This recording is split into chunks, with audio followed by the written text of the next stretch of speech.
Hallelujah. ಎಲ್ಲರೂ ನಿಂತ್ಕೊಂಡವರಾಗಿ ನಮ್ಮ ಸತ್ಯವೇದಗಳನ್ನ ಕೀರ್ತನೆಗಳು 72ಕ್ಕೆ ತಿಳಿಸ್ಕೊಂಡಿದ್ದೇವೆ. Let's everyone stand up and take your Bibles to Psalm 72.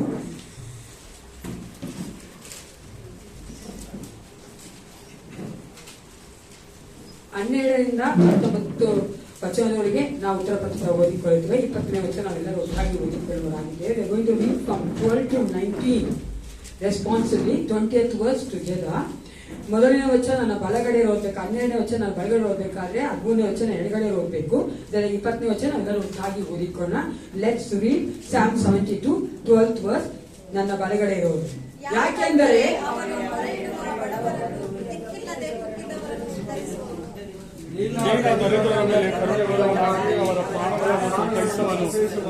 ಕುಯುಕ್ತಿ ಬಲಾತ್ಕಾರವನ್ನು ತಪ್ಪಿಸಿ ಅವರನ್ನು ಕಾಯುವುದು, ಅವರ ಜೀವವು ಅವರ ದೃಷ್ಟಿಯಲ್ಲಿ ಅಮೂಲ್ಯವಾಗಿದ್ದು.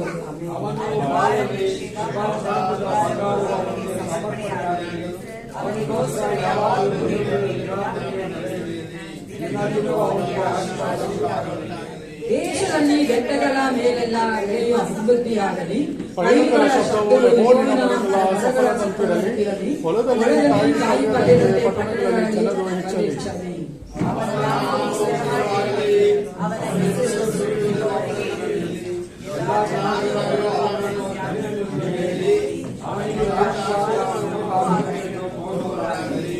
ಮಾಕಾಯಿಗಳ ನಂತರದಲ್ಲಿ ಆದಿತ್ಯನು ಇಸ್ರೇಲ ದೇವರು ಆದ ಯೆಹೋವ ದೇವರಿಗೆ ಸ್ತೋತ್ರ. 19ನೇ ವಚನ ಎಲ್ಲರೂ ಒಟ್ಟಾಗಿ ಓದಿಕೊಳ್ಳುತ್ತೇವೆ. ಆತನ ಪ್ರಭಾವವುಳ್ಳ ನಾಮಕ್ಕೆ ಸದಾ ಕಾಲವು ಪ್ರಣಾಮವಿರಲಿ, ಭೂಮಂಡಲವೆಲ್ಲ ಆತನ ಪ್ರಭಾವದ ತುಂಬಿರಲಿ. ಆಮೇನ್ ಆಮೇನ್. ಹೌದು ಪ್ರಿಯರೇ, ನನ್ನ ಏಸಪ್ಪ ಪ್ರಭಾವ ಎಲ್ಲಾ ಕಡೆ ತುಂಬಿದೆ. ಅದು ಮಾತ್ರ ಆತನ ಮಾತ್ಕಾರ್ಯಗಳು ನಡೆಸುವಂತ ಅದ್ಭುತ ದೇವನಾಗಿದ್ದಾನೆ. Is a unique Lord. ಆತನ ಹಾಗೆ ಈ ಲೋಕದಲ್ಲಿ ಬೇರೆ ಯಾರು ಇಲ್ಲ ಪ್ರಿಯರೇ. ಆತನಿಗೆ ಸಾಟಿಯಾಗಿದ್ದಾನೆ. ಅಂತ ದೇವ ಸಹಿತ ನಾವು ಬಂದಿದ್ದೇವಲ್ಲ, ನಮ್ಮನ್ನು ಖುಷಿ ಕೊಟ್ಟವರಾಗಿ ಪ್ರಾರ್ಥನೆ ಮಾಡಿಕೊಳ್ಳೋಣ. Just give your soul, spirit, body to Him, your thoughts and your mind and your hearts. ಎಲ್ಲವೂ ದೇವರಿಗೆ ಒಪ್ಪಿಸಿಕೊಡಿ ಪ್ರಿಯರೇ. ನಮ್ಮಿಂದ ಏನು ಆಗಲ್ಲ, ಎಲ್ಲವೂ ಆತನೇ ಮಾಡುವ ಆತನಾಗಿದ್ದಾನೆ. ನಮ್ಮನ್ನು ಒಪ್ಪಿಸಿಕೊಳ್ಳುವುದೇ ಆತ ನಮ್ಮಿಂದ ಕೇಳುವ ಆತನಾಗಿದ್ದಾನೆ. Just surrender your serve.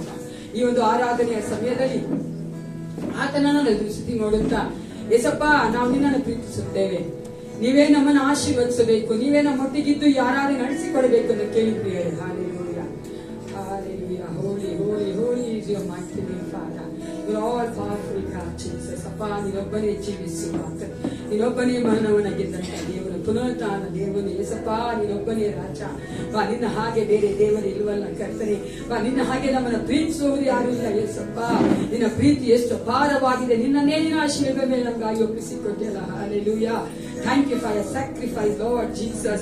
ನಾನು ಕರ್ತನೆ ನೀತಿವಂತನಾಗಬೇಕೆಂದು ನಿನ್ನನ್ನೇ ನಮಗಾಗಿ ಒಪ್ಪಿಸಿಕೊಟ್ಟಿಲ್ಲ. ನಿನಗೆ ಸ್ತೋತ್ರ ಉಂಟಾಗಲಿ. ನಿತ್ಯಕ್ಕೂ ನಿನ್ನ ಬಿಡಾರಗಳಲ್ಲಿ ಜೀವಿಸಬೇಕೆಂದೇ ನಮ್ಮನ್ನು ಕರ್ತನೆ ಹೌದು ರಾಜ ಆರಿಸಿಕೊಂಡ ಆತನಾಗಿದ್ದಿಲ್ಲ. ನಿನ್ನನ್ನೇ ನಾವು ಕರ್ತನೆ ಜೀವಿಸಬೇಕೆಂದೇ ಸಪ್ಪ ನಿನ್ನ ಮಕ್ಕಳಾಗಿ ಲೋಕದಲ್ಲಿ ಪ್ರತಿಬಿಂಬಿಸಬೇಕೆಂದು ಕರ್ತನೆ ನಮ್ಮನ್ನು ಕರ್ದಾತ ನೀನೇ ಆಗಿದ್ದೆ. ಅದಕ್ಕಾಗಿ ನಿನಗೆ ಸ್ತೋತ್ರ ಉಂಟಾಗಲಿ. ವಿಶೇಷವಾದ ಸಮಯದಲ್ಲಿ ಆರಾಧನೆ ಒಪ್ಪಿಸಿಕೊಡುತ್ತೇನೆ ಅಪ್ಪ. ಎಲ್ಲ ಸ್ತೋತ್ರ ಘನ ಮಾನ ಮಹಿಮೆ ನೀನೊಬ್ಬನೇ ಯೋಗ್ಯನಾಗಿದ್ದೆಲ್ಲ ದೇವ. ಹೌದು ರಾಜ, ನಾವು ಹೃದಯ ಪೂರಕವಾಗಿ ನಿನಗೆ ಸ್ತೋತ್ರ ಮಾಡುವಂತೆ, ಆರಾಧನೆ ಸಲ್ಲಿಸುವಂತೆ, ಹಾಡುಗಳನ್ನ ಹಾಡುವಂತೆ, ಸ್ತುತಿ ಪದಗಳನ್ನ ಹೇಳುವಂತೆ ದೇವ ನಮ್ಮನ್ನು ಪ್ರತಿಯೊಬ್ಬರನ್ನ ಅಭಿಷೇಕಿಸಿ ನಡೆಸಿಕೊಡು ಕರ್ತನೆ. ನಿನ್ನ ಆತ್ಮನ ತುಂಬಿಸು ರಾಜ. ಈ ಆರಾಧನೆಯ ಮೊದಲುಗೊಂಡು ಕೊನೆಯವರೆಗೂ ನಿನ್ನ ಆಸ್ಥಾನದೊಂದಿಗೆ ನಡೆಸಬೇಕೆಂದು ಅರ್ಪಿಸಿಕೊಡುತ್ತೇನೆ. Let your name be exalted in this midst of your children father God. ನೀನೊಬ್ಬನೇ ಮಹಿಮೆ ಹೊಂದಿಕೊಳ್ಳುವಂತೆ ಕಾರ್ಯಗಳನ್ನ ಮಾಡಬೇಕೆಂದು ಯೇಸು ಕ್ರಿಸ್ತನ ನಾಮದಲ್ಲಿ ಪ್ರಾರ್ಥಿಸುತ್ತೇನೆ. ಒಳ್ಳೆಯ ಪಿತನೇ, ಈ ಒಂದು ಸಮಯದಲ್ಲಿ ನಾವು ಪವಿತ್ರ ಆತ್ಮನ ನಾವು ಮಧ್ಯದಲ್ಲಿ ಬರಮಾಡಿಕೊಳ್ಳುವಂತೆ, ನಮ್ಮನ್ನು ನಾವು ಜೀವಿಸುವಂತೆ ಈ ಹಾಡಿನ ಮೂಲಕವಾಗಿ ದೇವರನ್ನು ನಾವು ಬರಮಾಡಿಕೊಳ್ಳೋಣ.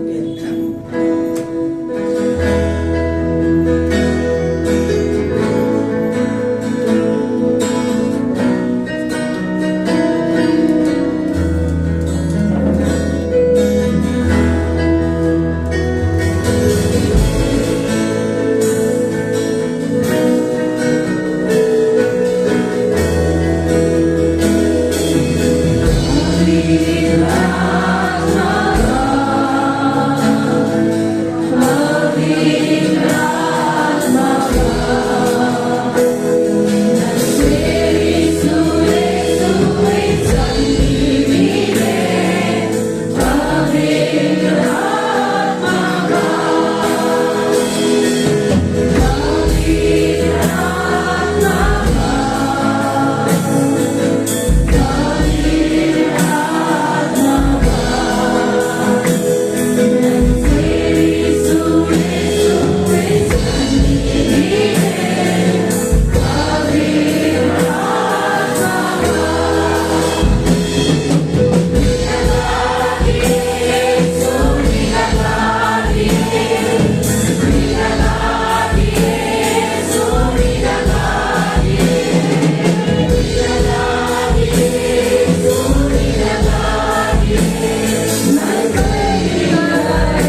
ಪ್ರಿಯರೇ, ನನ್ನ ಏಸಪ್ಪ ನಾವು ಸದಾ ಕಾಲವು ಸ್ತೋತ್ರ ಮಾಡುವಂತೆ, ಆರಾಧನೆ ಮಾಡುವಂತೆ ದೇವರು ನಮ್ಮನ್ನು ಕರೆದಾತನಾಗಿದ್ದಾನೆ. ನಾವೆಲ್ಲರೂ ಸಮಯ ಕೂತುಕೊಂಡವರಾಗಿ ಇನ್ನು ಹೆಚ್ಚಾಗಿ ದೇವರಿಗೆ ಸ್ತೋತ್ರ ಮಾಡಿ. Are you ready to praise the Lord? ದೇವರನ್ನು ಸ್ತೋತ್ರ ಮಾಡೋಕೆ ಯಾರು ಮಾಡಕ್ಕೆ ತಯಾರಾಗಿದ್ದೀರಾ? ಮತ್ತೆ ಎಲ್ಲವನ್ನ ಮರೆತಂತವರಾಗಿ ದೇವರ ಸನ್ನಿಧಾನ ಸಂತೋಷವುಳ್ಳವರಾಗಿ ನಮ್ಮ ಹೃದಯಗಳ ಸಂತೋಷಗೊಳ್ಳಬೇಕು. Just think and see what he has done to you last week. Who is he ಅಂತ ನೋಡಿದ್ರೆ ನಾವೇ ಸಂತೋಷವಾಗಿ ಆರಾಧನೆ ಮಾಡ್ತೀವಿ, ಯಾರು ಹೇಳ್ತೀರ ಅಲ್ವಾ? ಅದಕ್ಕಾಗಿ ನಾವು ಕೆಲ ಹಾಡುಗಳನ್ನು ಆಡಿಕೊಳ್ತಾ ನಾವು ದೇವರಿಗೆ ಸ್ತೋತ್ರ ಮಾಡೋಣ.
ನನ್ನ ಏಸಪ್ಪನೇ ನಮ್ಮನ್ನ ಸರಿದಾರಿಯಲ್ಲಿ ನಡೆಸುವಾತನಾಗಿದ್ದಾನೆ. ಹಸಿರು ಹುಳುಗ ನಡೆಸುವಂತ ಒಳ್ಳೆ ಕುರುಬನ್ನು ನಾವು ಸೇವಿಸ್ತಾ ಇದ್ದೇವೆ, ಆರಾಧನೆ ಮಾಡ್ತಾ ಇದ್ದೇವೆ. ನಾವು ಎಷ್ಟು ಭಾಗ್ಯವುಳ್ಳವರಲ್ವಾ ಪ್ರಿಯರೇ? ನಮ್ಮ ಒಂದು ಒಳ್ಳೆಯ ಕುರುಬನಾಗಿ ನಾವು ಆತನ ಕಡೆಗಳಲ್ಲಿ ಕುರಿಗಳಾಗಿ ಆತನು ಪ್ರತಿದಿನ ಅನುದಿನ ನಮ್ಮನ್ನ ನಡೆಸುವಾತನಾಗಿದ್ದಾನೆ. ಆತನಿಗೆ ಎಲ್ಲಾ ಮಹಿಮೆ, ಆತನಿಗೆ ಎಲ್ಲಾ ಬಲವು, ಸ್ತೋತ್ರ, ಎಲ್ಲಾ ಆರಾಧನೆ ಆತನೊಬ್ಬನಿಗೆ ಸಲ್ಲಬೇಕಾಗಿದೆ. ಯಾಕೆ ಆತನೊಬ್ಬನೇ ಅದಕ್ಕೆ ಡಿಸರ್ವ್ ಆಗಿರುವ ಆತನು, ಅದರೊಬ್ಬನೇ ಯೋಗ್ಯನು ಪ್ರೇರಿ. ಲೋಕದಲ್ಲಿ, ಭೂಮಂಡಲದಲ್ಲಿ, ಆಕಾಶ, ಭೂಮಿಯಲ್ಲಿ, ಭೂಮಿಯ ಕೆಳ ಎಲ್ಲಿಯೂ ಆತನ ನಾಮದ ಹಾಗೆ ಬೇರೆ ನಾಮ ಇಲ್ಲ. ಆತನೊಬ್ಬನಿಗೆ ಎಲ್ಲ ಸಹಿಸಬೇಕಾಗಿದೆ. ಯಾಕಂದ್ರೆ ಆತನೇ ನಮ್ಮ ಸೃಷ್ಟಿಕರ್ತನಾಗಿದ್ದಾನೆ. ಅಂತ ದೇವರನ್ನು ನಾವು ಇನ್ನೂ ಹೆಚ್ಚಾಗಿ ಸ್ತೋತ್ರ ಮಾಡುವಂತೆ ಈ ಹಾಡುಗಳು ಆಡಿಕೊಂಡು ದೇವರಿಗೆ ಸ್ತೋತ್ರ ಮಾಡೋಣ.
ಒಳ್ಳೆಯವರು ಪ್ರಿಯ. ನಮ್ಮ ದೇವರು ನಮ್ಮನ್ನ ಸೃಷ್ಟಿ ಮಾಡಿ ಈ ಲೋಕದಲ್ಲಿ ಅನಾಥರಾಗಿ ಬಿಡ್ಲಿಲ್ಲ. ನಾವು ಪಾಪ ಮಾಡಿದಾಗೂ ಸಹ ಮನುಷ್ಯನ ಹಿಂದೆ ಬಂದಂತ ದೇವರ ನೇಸಪ್ಪ ಒಬ್ಬನೇ. ಹುಡುಗಿಕೊಂಡು ಬಂದು ನಮಗೆ ರಕ್ಷಣೆ ಕೊಟ್ಟ ಆತನು, ಹುಡುಗಿಕೊಂಡು ಬಂದು ನಮಗೆ ಬಿಡುಗಡೆ ಕೊಟ್ಟ ಆತನು. ನಾವು ಆತನೊಂದಿಗೆ ಇರಬೇಕೇನು ಆಸೆ ಪಡುವಂತ ದೇವರ ನೇಸಪ್ಪನಾಗಿದ್ದಾನೆ. ಅಂತ ದೇವರು ನಾವು ಆತನೊಬ್ಬನೇ ಪರಿಶುದ್ಧ ದೇವರಾಗಿದ್ದಾನಲ್ಲ, ಆತನ ಈ ಹಾಡು ಆಡಿಕೊಂಡು ನಾವು ಸ್ತೋತ್ರ ಮಾಡೋಣ.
ನಾವು ನೋಡ್ತೇವೆ, ನಾವು ಪರಲೋಕದಲ್ಲಿ ಹೋಗಿ ಮಾಡಬೇಕಾಗಿದ್ದು ಒಂದೇ ಒಂದು ಕೆಲಸ, ಆತನ ಸ್ತೋತ್ರ ಮಾಡೋದು, ಆರಾಧನೆ ಮಾಡೋದು. ಅದನ್ನೇ ದೇವರು ಇಲ್ಲಿಂದನೇ ಮಾಡ್ಬೇಕಂತ ನಮ್ಗೆ ಟ್ರೈನಿಂಗ್ ಕೊಡ್ತಾನೆ. ಸಂಪೂರ್ಣ ಹೃದಯದಿಂದ ಆತನ ಸ್ತೋತ್ರ ಮಾಡುವಾಗ, ಆರಾಧನೆ ಮಾಡುವಾಗ ನಾವು ನೋಡ್ತೇವೆ, ಆತನು ನಮ್ಮನ್ನ ಕೃಪೆಯಿಂದ ನಡೆಸಿದ ಆತನಾಗಿದ್ದಾನಲ್ಲ. ಆತನ ಅವನ ನಿವಾಸಗಳಿರೋಕೆ ಯಾರೆಲ್ಲ ಇಷ್ಟಪಡ್ತಾರೆ? Who likes to be in the Lord in heaven right now? ಪರಲೋಕಕ್ಕೆ ಇಷ್ಟ ಏನ್ರಿ? ಇವಾಗಲೇ ಹೋಗ್ಬಿಡ್ತೀರಾ? ಯಾರನ್ನ ಯಾಕಂದ್ರೆ ಈ ಹಾಡನ್ನ ಹೇಳ್ತಾ ಇದ್ದಾನೆ, ನಿವಾಸಗಳು ಎಷ್ಟು ಉನ್ನತವಾಗಿವೆ, ನಾನು ಬರಕ್ ಇಷ್ಟಪಡ್ತೀನಿ ಸ್ವಲ್ಪ, ಈ ಎಲ್ಲಾ ಕಾರ್ಯಗಳನ್ನ ನಾನು ಬಿಡುಗಡೆ ಮಾಡಿ ಕರ್ಕೊಂಡು ಹೋಗು ಅಂತ ಹೇಳಿ ಹಾಡಿನ ಹಾಡಿ ನಾವು ದೇವರಿಗೆ ಸ್ತೋತ್ರ ಮಾಡೋಣ.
ಎಷ್ಟು ರಮ್ಯವಾಗಿದೆ.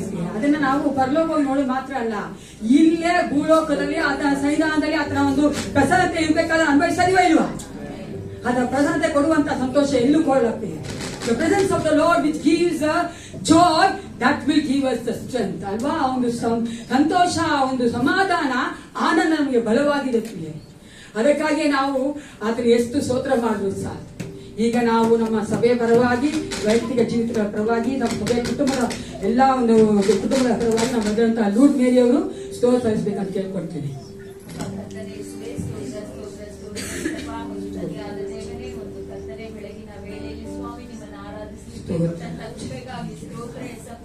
ಹೌದು ರಾಜ, ಒಂದೊಂದು ದಿನ ಒಂದೊಂದು ಕ್ಷಣ ಸ್ವಾಮಿ ನಾವು ಬದುಕಿ ಉಳಿದಿರುವುದಾದ್ರೆ ಅದು ಶುದ್ಧ ನಿಮ್ಮ ಕೃಪೆ, ನಿಮ್ಮ ದಯೆ, ಕರುಣೆಯಿಂದ ಎಸಪ್ಪ. ಹೌದು ರಾಜ, ನೀವಿಲ್ಲದೆ ಕರ್ತನೆ ನಾವು ಏನೂ ಮಾಡ್ಲಿಕ್ಕೆ ಅಸಾಧ್ಯ ರಾಜನೇ. ನೀವೇ ಅದ್ಭುತವಾಗಿ ಅತಿಶ್ರಯವಾಗಿ ಸ್ವಾಮಿ ನಮ್ಮ ಸಭೆಯವರ ಪ್ರತಿ ಒಂದೊಂದು ಕುಟುಂಬಗಳನ್ನ ರಕ್ಷಿಸಿ ನಡೆಸ್ಕೊಂಡು ಬಂದಂತ ದೇವರೇ ನಿಮ್ಗೆ ಸ್ತೋತ್ರ ರಾಜನೇ. ಹೌದೇ ಎಸಪ್ಪ, ನೀವಿಲ್ಲದೆ ನಾವೇನು ಇಲ್ಲ ಸ್ವಾಮಿ. ನೀವೇ ಕರ್ತನೆ ಎಲ್ಲದಕ್ಕೂ ಸ್ವಾಮಿ ಅಪ್ಪ ಶಕ್ತನು ಯೋಗ್ಯನು ಆಗಿರುವಂತ ದೇವರಾಗಿದ್ದೀರಿ. ನಿಮ್ಗೆ ಸ್ತೋತ್ರ ರಾಜನೇ. ನಮ್ಮ ಎಲ್ಲಾ ಸ್ತುತಿಗೂ ಕರ್ತನೆ ನೀವೇ ಮಹಿಮೆ ಹೊಂದಿಕೊಳ್ಬೇಕು ರಾಜನೇ. ನಮ್ಮೆಲ್ಲ ಕುಟುಂಬಗಳನ್ನ ಆಶೀರ್ವದಿಸಿದಂತ ದೇವರೇ ಸ್ತೋತ್ರ.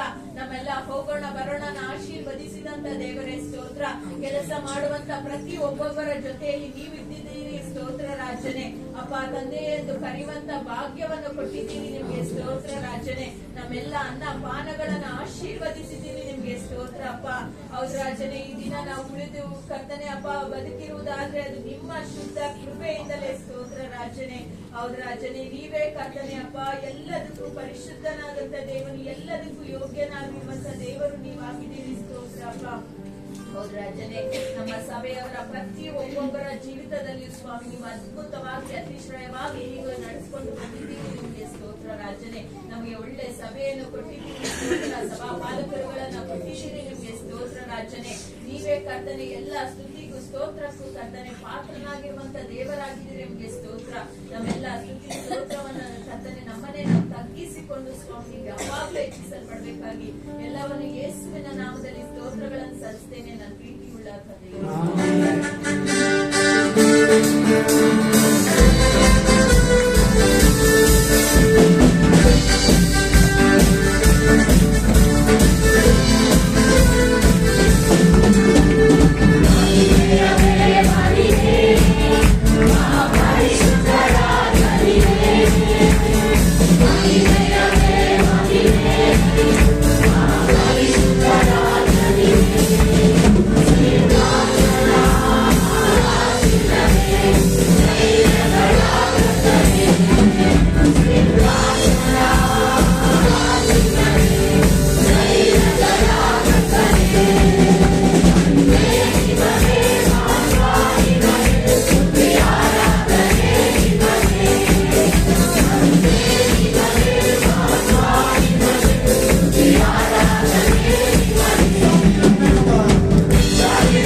ದೇವ ಸನ್ನಿಧಾನ ಆರಾಧನೆ ಮಾಡುವ ಹಾಗೆ ಆತನ ಏನಾಗಿದ್ದಾನೆ ನೆನೆಸಿಕೊಂಡು ನಾವು ಆತನಿಗೆ ಆರಾಧನೆ ಮಾಡಬೇಕಾಗಿದೆ.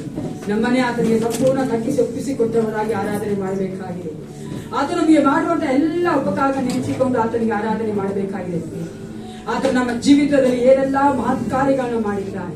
Just think and see how beautiful is. ಆತನೊಬ್ಬನೇ ಸುಂದರನು, ಪರಿಶುದ್ಧನು, ಆತನೊಬ್ಬನೇ ಸೈನ್ಯಗಳ ಕರ್ತನು. ಪ್ರಿಯರೇ, ಆತನನ್ನೇ ನೆನೆಸುವವರಾಗಿ ಕ್ಷಣಕಾಲ ಮೌನವಾಗಿರೋಣ. Let your heart connect with the Lord. ನಿಮ್ಮ ಹೃದಯದಲ್ಲಿ ಆತನಿಗೆ ಸ್ತೋತ್ರ ಮಾಡುವ ಹಾಗೆ, ಮಾತನಾಡುವ ಹಾಗೆ ನಿಮ್ಮನ್ನೇ ನೀವು ಮೌನವಾಗಿದ್ದು ಆತನಿಗೆ ಒಪ್ಪಿಸಿಕೊಡುತ್ತೇವೆ. ಆತನಿಗೆ ಆರಾಧನೆ ಮಾಡುವಂಥದ್ದು, ಆತನ ಮುಂದೆ ಸಾಷ್ಟಾಂಗ ಬೆಳಗುವಂಥದ್ದು. Not reserving anything for us. ನಮಗಾಗಿ ಯಾವುದೇ ಇಟ್ಟುಕೊಳ್ಳದೆ ನಮ್ಮನ್ನೇ ಆತನಿಗೆ ಒಪ್ಪಿಸಿಕೊಟ್ಟು, ಏಸಪ್ಪ ನಾನು ಇಲ್ಲಿದ್ದೀನಿ, ನೀನೇ ನನಗೆ ಸರ್ವವು, ನೀನೇ ನನ್ನ ಎಲ್ಲವೂ ಅಂತ ಹೇಳಿಕೊಂಡು ನಾವು ಆತನಿಗೆ ಆರಾಧನೆ ಮಾಡುವಂತೆ ನಾವು ಒಪ್ಪಿಸಿಕೊಟ್ಟು ಕ್ಷಣ ಮಾತ್ರ ಪ್ರಿಯರೇ ಮೌನವಾಗಿದ್ದು ನಿಮ್ಮ ಹೃದಯ ಆತನೊಂದಿಗೆ ಮಾತನಾಡಲಿ.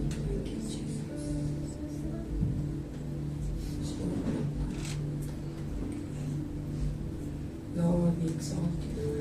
Exalt you, we lift your name high. Holy Spirit, great and mighty, so great.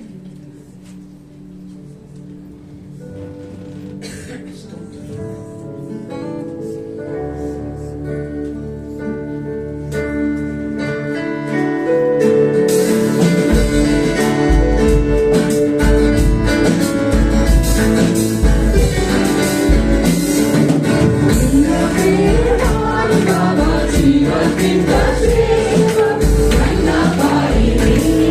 the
ಯಾರೆಲ್ಲ ನಾವು ಆತನ ಅದ್ಭುತವನ್ನು ನಿರೀಕ್ಷಿಸಿಕೊಂಡಿದ್ದೆವು, ಡೋಂಟ್ ಗಿವ್ ಅಪ್, ಬಿಟ್ಕೋಬೇಡಿ ಪ್ರಿಯರೇ, ಪ್ರಾರ್ಥನೆಯೇ ಇರಿ.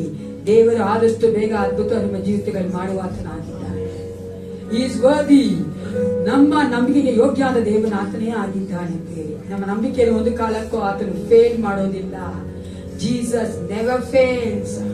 ಆತನು ಮಾಡೇ ಮಾಡ್ತಾನೆ ಪ್ರಿಯ. ನಂಬಿಕೆಯಿಂದ ನಾವು ಪ್ರಾರ್ಥನೆಯಲ್ಲಿರುವಾಗ, ಆತನ ಮೇಲೆ ನಾವು ಆತುಕೊಂಡಿರುವಾಗ, ಆತನನ್ನೇ ನೋಡುತ್ತಾ ನಾವು ಪ್ರಾರ್ಥನೆ ಮಾಡ್ತಾ ಇರ್ಬೇಕಾದ್ರೆ ದೇವರು ಅದ್ಭುತವನ್ನ ಆದಷ್ಟು ಬೇಗ ನಮಗೆ ಮಾಡುವ ಆತನಾಗಿದ್ದಾನೆ.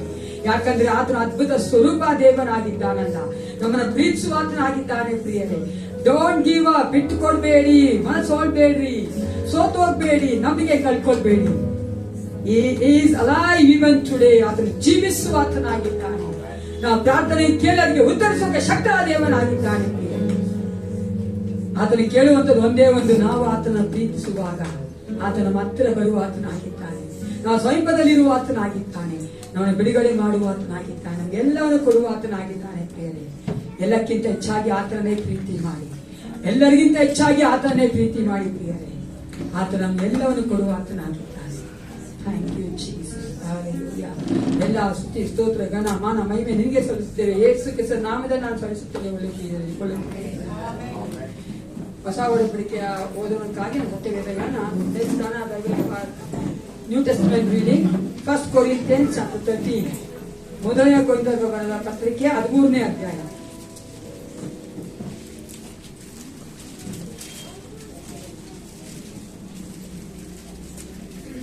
1 Corinthians chapter 13 verse 13. 13ನೇ ಅಧ್ಯಾಯದಲ್ಲಿ 13ನೇ ವಚನ ಎಲ್ಲರೂ ಒಟ್ಟಾಗಿ ಓದುವವರಾಗಿದ್ದೇವೆ. 1 Corinthians 13 chapter 13 verse. ಹೀಗಿರುವುದರಿಂದ ನಂಬಿಕೆ, ಇವುಗಳ ದೊಡ್ಡದು ನಾವು ಯೇಸು ಕ್ರಿಸ್ತನ ಪ್ರೀತಿ ಮಾಡುವವರಾಗಿರ್ಬೇಕು. ಎಲ್ಲರೂ ಕೂತ್ಕೊಳ್ಳಿ. ಸಂದೇಶ ಹೋಗಬೇಕಾದ್ರೆ God,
ನಮ್ಮನ್ನ ಪ್ರತಿದಿನ ಅನುದಿನ ನಡೆಸುವಂತ ದೇವನಾಗಿರುತ್ತೆ. ಯೇಸು ಕ್ರಿಸ್ತ ನಾಮದಲ್ಲಿ ಮೇಲೆ ನಾವು ಸ್ವಾಗತ ಮಾಡುವವರಾಗಿದ್ದೇವೆ. ಈ ಒಂದು ವಾರದಲ್ಲಿ ಜನ್ಮದಿನ ಆಚರಿಸುವಂತವರು ಮದುವೆ ದಿನ ಆಚರಿಸಿದ್ದಾರೆ. ದಯವಿಟ್ಟು ನಿಮಗಾಗಿ ನಾವು ಪ್ರಾರ್ಥನೆ ಮಾಡ್ತಾ ಇದ್ದೇವೆ. Anyone is celebrating birthdays and marriage anniversaries, please stand up and pray for you. ಸತ್ಯ 1 ವರ್ಷ ಪೂಜೆ ಮಾಡ್ತಾವ್ರೆ ಮನೆಯಲ್ಲೇ, ನಾನೇನು ಆಗಲ್ಲ. ಕೂತ್ಕೊಳ್ಳಿ. ನಾವು ಸತ್ತವ್ರಿಗೆಲ್ಲ ಪ್ರೇ ಮಾಡೋಣ.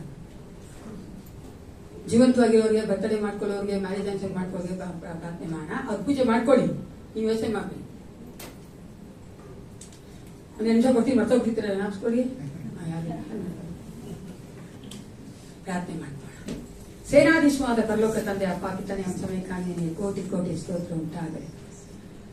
ರಾಜ, ನೀನು ಎಷ್ಟು ಒಳ್ಳೆಯವನಾಗಿದ್ದಿ. ನಮ್ಮನ್ನು ಪ್ರೀತಿಸುವಾತ, ನಮ್ಮೊಟ್ಟಿಗೆ ಇರುವಾತ, ನಮ್ಮೊಂದಿಗೆ ಜೀವಿಸುವಾತ, ನಮ್ಮನ್ನು ಸರಿ ಮಾಡುವಾತ, ನಿನ್ನ ಪರಲೋಕ ಕರ್ಕೊಂಡು ಹೋಗುವಾತ ನೀನಾಗಿದ್ದೆ. ಅದಕ್ಕಾಗಿ ನಿನಗೆ ಸ್ತೋತ್ರ. ಈ ಒಂದು ವಿಶೇಷವಾದ ಸಮಯದಲ್ಲಿ ಏಸಪ್ಪ, ನಿನ್ನ ರಾಜ್ಯಕ್ಕಾಗಿ ನಾನು ಸಭೆಗಾಗಿ ಕೊಟ್ಟಿರುವಂತಹ ಈ ಕಾರ್ಯಗಳನ್ನ ಭಾಗನ ಆಶೀರ್ವದಿಸಿ ಏಸಪ್ಪ. Thank you Holy spirit.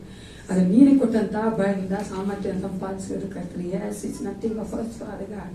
ನಾವೆಲ್ಲ ಏಸಪ್ಪ, ನೀನೇ ಅದನ್ನು ಆಶೀರ್ವದಿಸಿ ನಿನ್ನ ಮಹಿಮೆಗೆ ಹೋಗಿ ಉಪಯೋಗಿಸಲ್ಪಡುವಂತೆ ಕಾರ್ಯ ಮಾಡು ಅಪ್ಪ. ನಿನ್ನ ಮಕ್ಕಳು ನಾವು ಕೊಟ್ಟಿದ್ದೇವೆ, ನಮ್ಮ ನಿನ್ನ ಆಶೀರ್ವದಿಸು ದೇವ ಅಪ್ಪ. ಹೌದು ರಾಜ, ನಿನ್ನ ವಾಕ್ಯ ಹೇಳುವಂತೆ ಕೊಡಲ್ಪಡುತ್ತದೆ ಅಂತ ಹೇಳಿದೆಲ್ಲ ದೇವ.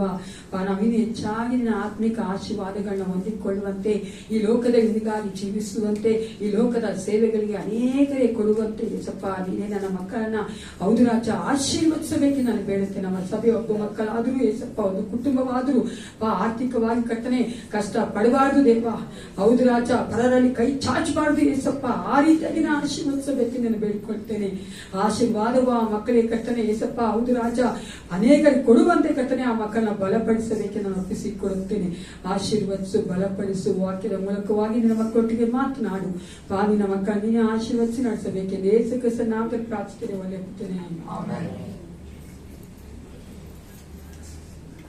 ಚೆನ್ನಾಗಿರಿ. ಆಮೇಲೆ ಅದೇ ಒಂದು ಕೇಳಿದಂತೆ ಒಬ್ಬ ಅಷ್ಟು ಕೇಳಿದಂತೆ ಇದೇ ಹತ್ರ ಯಾವಾಗ ಕೇಳ್ತಾರಲ್ಲ ಹಂಗೇನೆ ಎಲ್ಲರೂ ಚೆನ್ನಾಗಿದ್ದೀರಾ ಅಂತ. ಎಲ್ಲರೂ ಚೆನ್ನಾಗಿದ್ದೀವಿ ಇವಾಗವರೆಗೂ ಅನ್ನಂತೆ ಮುಂದೆ ಇವಾಗ ಕೊಡ್ತೀಯಾ, ನಾವು ಹಿಂಗಿರ್ತಿ ಹೋಗುತ್ತಿಲ್ಲ ಅಂತ ನಾವು. ಈಗ ಈ ಒಂದು ವಾರದ ಪ್ರಕಟಣೆಗಳು, ಈ ದಿನ ಸಭೆ ಆದ ನಂತರ ಯವನಸ್ರ ಕೂಟ ಇರ್ತದೆ. ಎಲ್ಲ ಯವನಸ್ರು ಬರ್ಬೇಕಂತ ಕೇಳ್ಕೊಳ್ತೇವೆ. 25ನೇ ತಾರೀಕು ಶನಿವಾರ 10 ಗಂಟೆಯಿಂದ 1 ಗಂಟೆವರೆಗೂ ನಮ್ಮ ಸಭೆಯಲ್ಲಿ ಏನಿದೆ ಅಂತ ಹೇಳಿದ್ರೆ ಲಾಸ್ಟ್ ವೀಕು ವೆರಿ ಗುಡ್, ನಮ್ಮ ಉಪವಾಸ ಪ್ರಾರ್ಥನೆ ಇದೆ. ದಯವಿಟ್ಟು ಎಲ್ಲರೂ ಬರ್ಬೇಕಂತ ನಾವು ನಿಮ್ಮನ್ನ ಪ್ರೀತಿಯಿಂದ ಕೇಳ್ಕೊಳ್ತೇವೆ. ನೆಕ್ಸ್ಟ್ ವೀಕ್ 26 ನಮ್ಮ ಸಭೆಯಲ್ಲಿ 8:30 ಕನ್ನಡ ಆರಾಧನೆ ಇರ್ತದೆ. ಬರೀ ಯಾವ್ದಾನ ವಿಶೇಷವಾದ ಪ್ರಕಟಣೆ ಇದೆಯಾ? ಯಾವುದಿಲ್ಲ. ನಾನು ನಿಮ್ಮನ್ನ ನಾರ್ಮಲ್ ಪ್ರಕಟಣೆ ಕೇಳಬೇಕು, ವಿಶೇಷ ಪ್ರಕಟಣೆ ನಾನು ಕೊಡ್ಬೇಕು ತಾನೆ.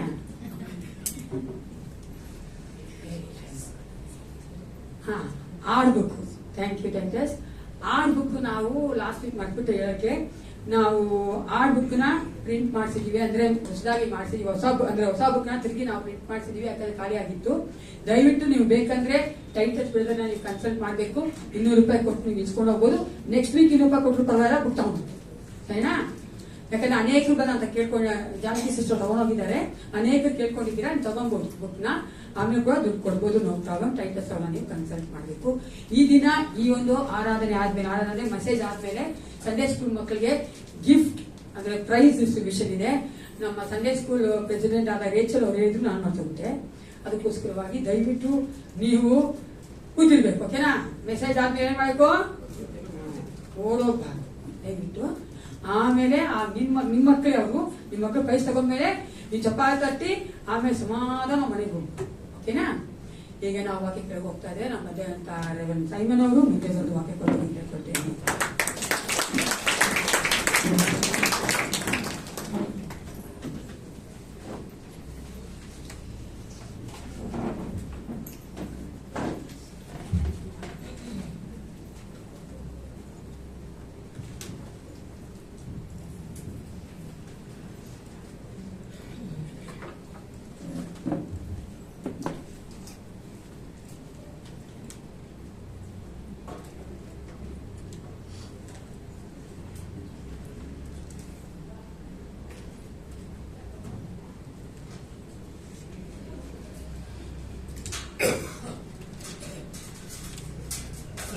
Praise the Lord.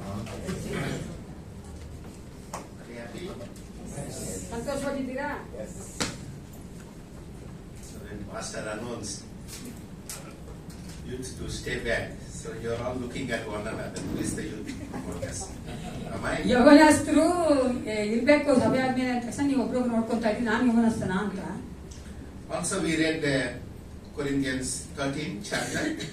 ಒಂದೇ ಕೊರಿಂಥದವರ ಪತ್ರಿಕೆ 13ನೇ ಅಧ್ಯಾಯದಲ್ಲಿ ನಾವು ವಚನ ಓದ್ಕೊಳ್ತೇವೆ. Corinth church is very confused in their doctrine. Understand that most of the time. ಅನೇಕ ವೇಳೆಗಳಲ್ಲಿ ಕೊರಿಂಥ ಸಭೆ ಆ ಒಂದು ತತ್ವಗಳ ಕುರಿತಾಗಿ ಗಲಿಬಿಲಿಗೊಂಡಂತ ಒಂದು ಸಭೆ ಆಗಿತ್ತು. So there is a confusion around speaking in tongues. ಆ ಒಂದು ವಾಣಿಗಳ ಆಡುವುದರ ಮೂಲಕ ಅನ್ಯ ಭಾಷೆಗಳ ಮೂಲಕವಾದ ಒಂದು ಕಾರ್ಯದಲ್ಲಿ ಅವರು ಕನ್ಫ್ಯೂಸ್ ಆಗಿದ್ರು. So therefore Paul wrote to the church saying that I want to introduce you one important thing. ಪೌಲ ಅದಕ್ಕೆ ಹೇಳ್ತಾನೆ, ನಾನು ಒಂದು ಮುಖ್ಯವಾದ ವಿಷಯ ನಿಮಗೆ ಪರಿಚಯ ಮಾಡ್ತೇನೆ ಅಂತ. So he lists out what are all the talents the church can exhibit and tell them that we are very proud people. ನಾವು ತುಂಬಾ ಗರ್ವದಿಂದ ಹೇಳ್ಕೊಂತ ಇದ್ರು, ನಾವು ಒಳ್ಳೆ ಜನ, ನಮ್ಗೆಲ್ಲ ವರಗಳಿದೆ ಅಂತ. ಆದ್ರೆ ಅಲ್ಲಿ ಪೌಲ ಹೇಳ್ತಾನೆ ಯಾವ ವರನ ನಾವು ಅಧಿಕವಾಗಿ ಆಸೆ ಪಡಬೇಕು, ಯಾವ್ದು ಮುಖ್ಯ ಅಂತ ಆ ಒಂದು ಲಿಸ್ಟ್ ಮಾಡ್ತಾನೆ. We can give a great report to the district that these are all things we accomplished in the last year. ನಾವು ಕಳೆದ ವರ್ಷದಲ್ಲಿ ಇದೆಲ್ಲವನ್ನ ಮಾಡಿದ್ದೇವೆ ಅಂತ ನಾವು ಡಿಸ್ಟ್ರಿಕ್ಟ್ ಆಗಿ ಒಂದು ರಿಪೋರ್ಟ್ ಕೊಡ್ಬೋದು. But if Paul is here, he will ask us, the greatest of all things is love. ಪೌಲ ಇರುವುದಾದ್ರೆ ಅದನ್ನ ಕೇಳುವಂತದ್ದು ಎಲ್ಲಕ್ಕಿಂತ ಅಧಿಕವಾದ ಮುಖ್ಯವಾಗಿ ಇರ್ಬೇಕಂತ ಒಂದು ವರವೇನಾಗಿದೆ, ಪ್ರೀತಿ. So if someone asks you which church you belong, ಯಾರು ನಿಮ್ಮನ್ನ ಕೇಳಿದ್ರೆ ಯಾವ ಸಭೆಗೆ ನೀವು ಒಳಪಟ್ಟಿದ್ದೀರಿ, ಯಾವ ಸಭೆಗೆ ಹೋಗ್ತೀರಾ ಅಂತ ಕೇಳಿದ್ರೆ ಏನ್ ಹೇಳ್ತೀರಿ? no problem. But if you go to heaven and you say I am from DJNC, they say I don't know what is that. ಪರಲೋಕ ಹೋಗಿ ನಾನು ಡಿಜೆನ್ಸ್ ಇಂದ ಬಂದಿದ್ರೆ ನಮ್ಗೆ ಗೊತ್ತಿಲ್ಲ ಅಂತಾರೆ ಅವ್ರು. ಗೊತ್ತು ಅಂತಾರೆ ಸ್ವಲ್ಪ, ಯಾಕಂದ್ರೆ ಡಿಜೆನ್ಸ್ ಇದೆ ಗೊತ್ತು. So you have to tell that our doctrine is love. Love God with all the heart and love your neighbors as thyself. ನಮ್ಮ ತತ್ವ ಏನಾಗಿದೆ, ಪ್ರೀತಿಯಾಗಿದೆ. ದೇವರ ನಾವು ಸಂಪೂರ್ಣ ಪ್ರೀತಿ ಮಾಡುವವರಾಗಿರ್ಬೇಕು, ನಮ್ಮ ಜೊತೆಲಿರುವಂತ ಸಹ ನಾವು ಪ್ರೀತಿ ಮಾಡುವವರಾಗಿರ್ಬೇಕು. So our entire doctrine of our church is built on these one principle, that we love God with all our heart and we love our neighbors as ourselves. ನಮ್ಮ ಸಭೆ ಕಟ್ಟಲ್ಪಟ್ಟಿರೋದೇ ಈ ಒಂದು ಮುಖ್ಯವಾದ ತತ್ವದಲ್ಲಿಯೇ ನಾವು ನೋಡುತ್ತೇವೆ. ದೇವರನ್ನ ಪ್ರೀತಿ ಮಾಡುವಂತದ್ದು, ನಮ್ಮ ಜೊತೆ ಇರುವಂತಹ ನೆರೆಯವರನ್ನು ಸಹ ನಾವು ಪ್ರೀತಿ ಮಾಡುವಂತದ್ದು. That's not my message today. ಅದು ನನ್ನ ಸಂದೇಶವಲ್ಲ. But I want you to turn your Bible to Judges chapter 3. ನ್ಯಾಯಸ್ಥಾಪಕರು 3ನೇ ಅಧ್ಯಾಯಕ್ಕೆ ಸತ್ಯವೇದ ತಿಳ್ಕೊಳ್ಳಿ. There were no kings to rule Israel at that time. ಆ ಸಮಯದಲ್ಲಿ ಯಾವ ಒಂದು ರಾಜನು ಇಸ್ರೇಲ್ನ ಆಳ್ವಿಕೆ ಮಾಡ್ತಾ ಇರಲಿಲ್ಲ. So God appointed judges to take care of the affairs of Israel.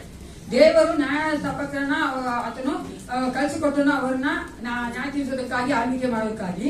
So each judges delivered and served in a very different and complex situation. ಪ್ರತಿಯೊಬ್ಬ ನ್ಯಾಯಸ್ಥಾಪಕರು ಸಹ ನೋಡುವುದಾದ್ರೆ ಬೇರೆ ಬೇರೆ ವಿಧವಾದಂತಹ ಪರಿಸ್ಥಿತಿಗಳಲ್ಲಿ, ಸಮಯಗಳಲ್ಲಿ ಅವರು ಅವ್ರನ್ನ ಆಳ್ವಿಕೆ ಮಾಡಿದ್ರು. And they did whatever exactly God has asked them to do, and they were very successful. ದೇವರು ಏನೆಲ್ಲ ಹೇಳಿದ್ರು ಅವರಿಗೆ ಅದನ್ನ ಮಾಡಿದಾಗ ಅವರು ಯಶಸ್ವಿಯಾಗಿದ್ರು. Even today we celebrate some of the accomplishment of the judges who have done an outstanding work. ಈ ದಿನಗಳು ಸಹ ನಾವು ನೆನೆಸಿ ನೋಡುತ್ತೇವೆ, ಯಾವೆಲ್ಲ ನ್ಯಾಯಸ್ಥಾಪಕರು ದೊಡ್ಡ ಕಾರ್ಯಗಳನ್ನ ಮಾಡಿ, ಎಲ್ಲಾ ಮಾತು ಕಾರ್ಯಗಳನ್ನ ಮಾಡಿ ಅದರಲ್ಲಿ ಅವರು ಯಶಸ್ಸು ಕಂಡಿದ್ರು, ಅವರನ್ನ ಈ ದಿನ ಸಹ ನಾವು ಅರ್ಥ ಮಾಡ್ಕೊಳ್ತೇವೆ. To say the few Gideons, so the Gideons are still vibrant in distributing the scripture today. ಆ ಗಿದಿಯೋನ್ ಅಂತ ಹೇಳುವಂತಹ ನ್ಯಾಯಸ್ಥಾಪಕರು, ಆ ಗಿದಿಯೋನ್ ಬೈಬಲ್ ನೋಡ್ತೇವೆ, ಈ ದಿನ ಸಹ ಅನೇಕ ಕಡೆಗಳಲ್ಲಿ ಅವರು ಆ ಒಂದು ಸತ್ಯವೇದವನ್ನ ವಿಚಾರಣೆ ಮಾಡ್ತಾ ಇದ್ದಾರೆ, ಹಂಚ್ತಾ ಇದ್ದಾರೆ. Last week I visited Bible Society of India. ನಾನು ಆ ಬೈಬಲ್ ಸೊಸೈಟಿ ಆಫ್ ಇಂಡಿಯಾಗೆ ಕಳೆದ ವಾರ ಹೋಗಿದ್ದೆ. So I was talking to the business manager on what the new things they are doing in the Bible. ಆ ಬಿಸಿನೆಸ್ ಮ್ಯಾನೇಜರ್ ಮಾತಾಡಿದೆ, ಸತ್ಯವೇದ ಯಾವ್ದಾದ್ರು ಹೊಸ ಕಾರ್ಯಗಳನ್ನ ಮಾಡ್ತಾ ಇದ್ದೀರಾ, ಉಚಿತ ಮಾಡ್ತಾ ಇದ್ದೀರಾ ಅಂತ ಕೇಳಿದೆ. And then he told me, Pastor, there is Bible Society has no work unless the church work. Bible society ಏನ್ ಕೆಲಸ ಇಲ್ಲ, ಸಭೆ ಕೆಲಸ ಮಾಡಿದ ಹೊರತು. So unless you make a desire for people to read the scripture, we cannot print and distribute the scripture. ಸಭೆ ಜನಗಳಲ್ಲಿ ಆ ಒಂದು ಸತ್ಯವೇದ ಓದುವಂತ ಆಸೆಯನ್ನು ಹುಟ್ಟಿಸ್ತಾ ಇರುವುದಾದ್ರೆ ಬೈಬಲ್ ಸೊಸೈಟಿ ಏನ್ ಕೆಲಸ ಇಲ್ಲ ಅಂತ ಅಂದ್ರು. And the recent thing they are doing is how we can use some AI technology to to influence the word of God. ಈಗಿನ ದಿನಗಳಲ್ಲಿ ಅವ್ರು ಯೋಚನೆ ಮಾಡ್ತಾರೆ ಆ ಒಂದು ತಾಂತ್ರಿಕವಾದ ಕಾರ್ಯವನ್ನು ಯಾವ ರೀತಿಯಾಗಿ ಸತ್ಯವೇದದಲ್ಲಿ ನಾವು ಸತ್ಯವೇದ ಓದೋದ್ರಲ್ಲಿ ಅಥವಾ ಸತ್ಯವೇದ ಮುದ್ರಿತವಾದದಲ್ಲಿ ಮಾಡಬೇಕು ಅಂತ ಯೋಚನೆ ಮಾಡ್ತಾರೆ. So as a church, examine yourself that you want to be current in serving our people, not left behind in our advancement and technology. ಈಗಿರುವ ತಾಂತ್ರಿಕತೆಯಿಂದ ನಾವು ಹಿಂದೆ ಉಳಿಯದಂತೆ ನಾವು ಸಹ ಯಾವ ರೀತಿಯಾಗಿ ಸಭೆಯಾಗಿ ಕಾರ್ಯಗಳನ್ನ ಮಾಡಬೇಕು ಅಂತ ನಾವು ಯೋಚನೆ ಮಾಡಬೇಕು. Coming back to our message today, Judges chapter 3 verse 12 onwards. 3ನೇ ಅಧ್ಯಾಯದ 12ನೇ ವಚನದಿಂದ. Can someone read 12 to 19 please? 18. 12ರಿಂದ 18ನೇ ವಚನ ಯಾರಾದರೂ ಓದಿ. ಇಸ್ರಾಯೇಲರು ತಿರುಗಿ ಯೆಹೋವನ ದೃಷ್ಟಿಯಲ್ಲಿ ದ್ರೋಹಿಗಳಾದರು.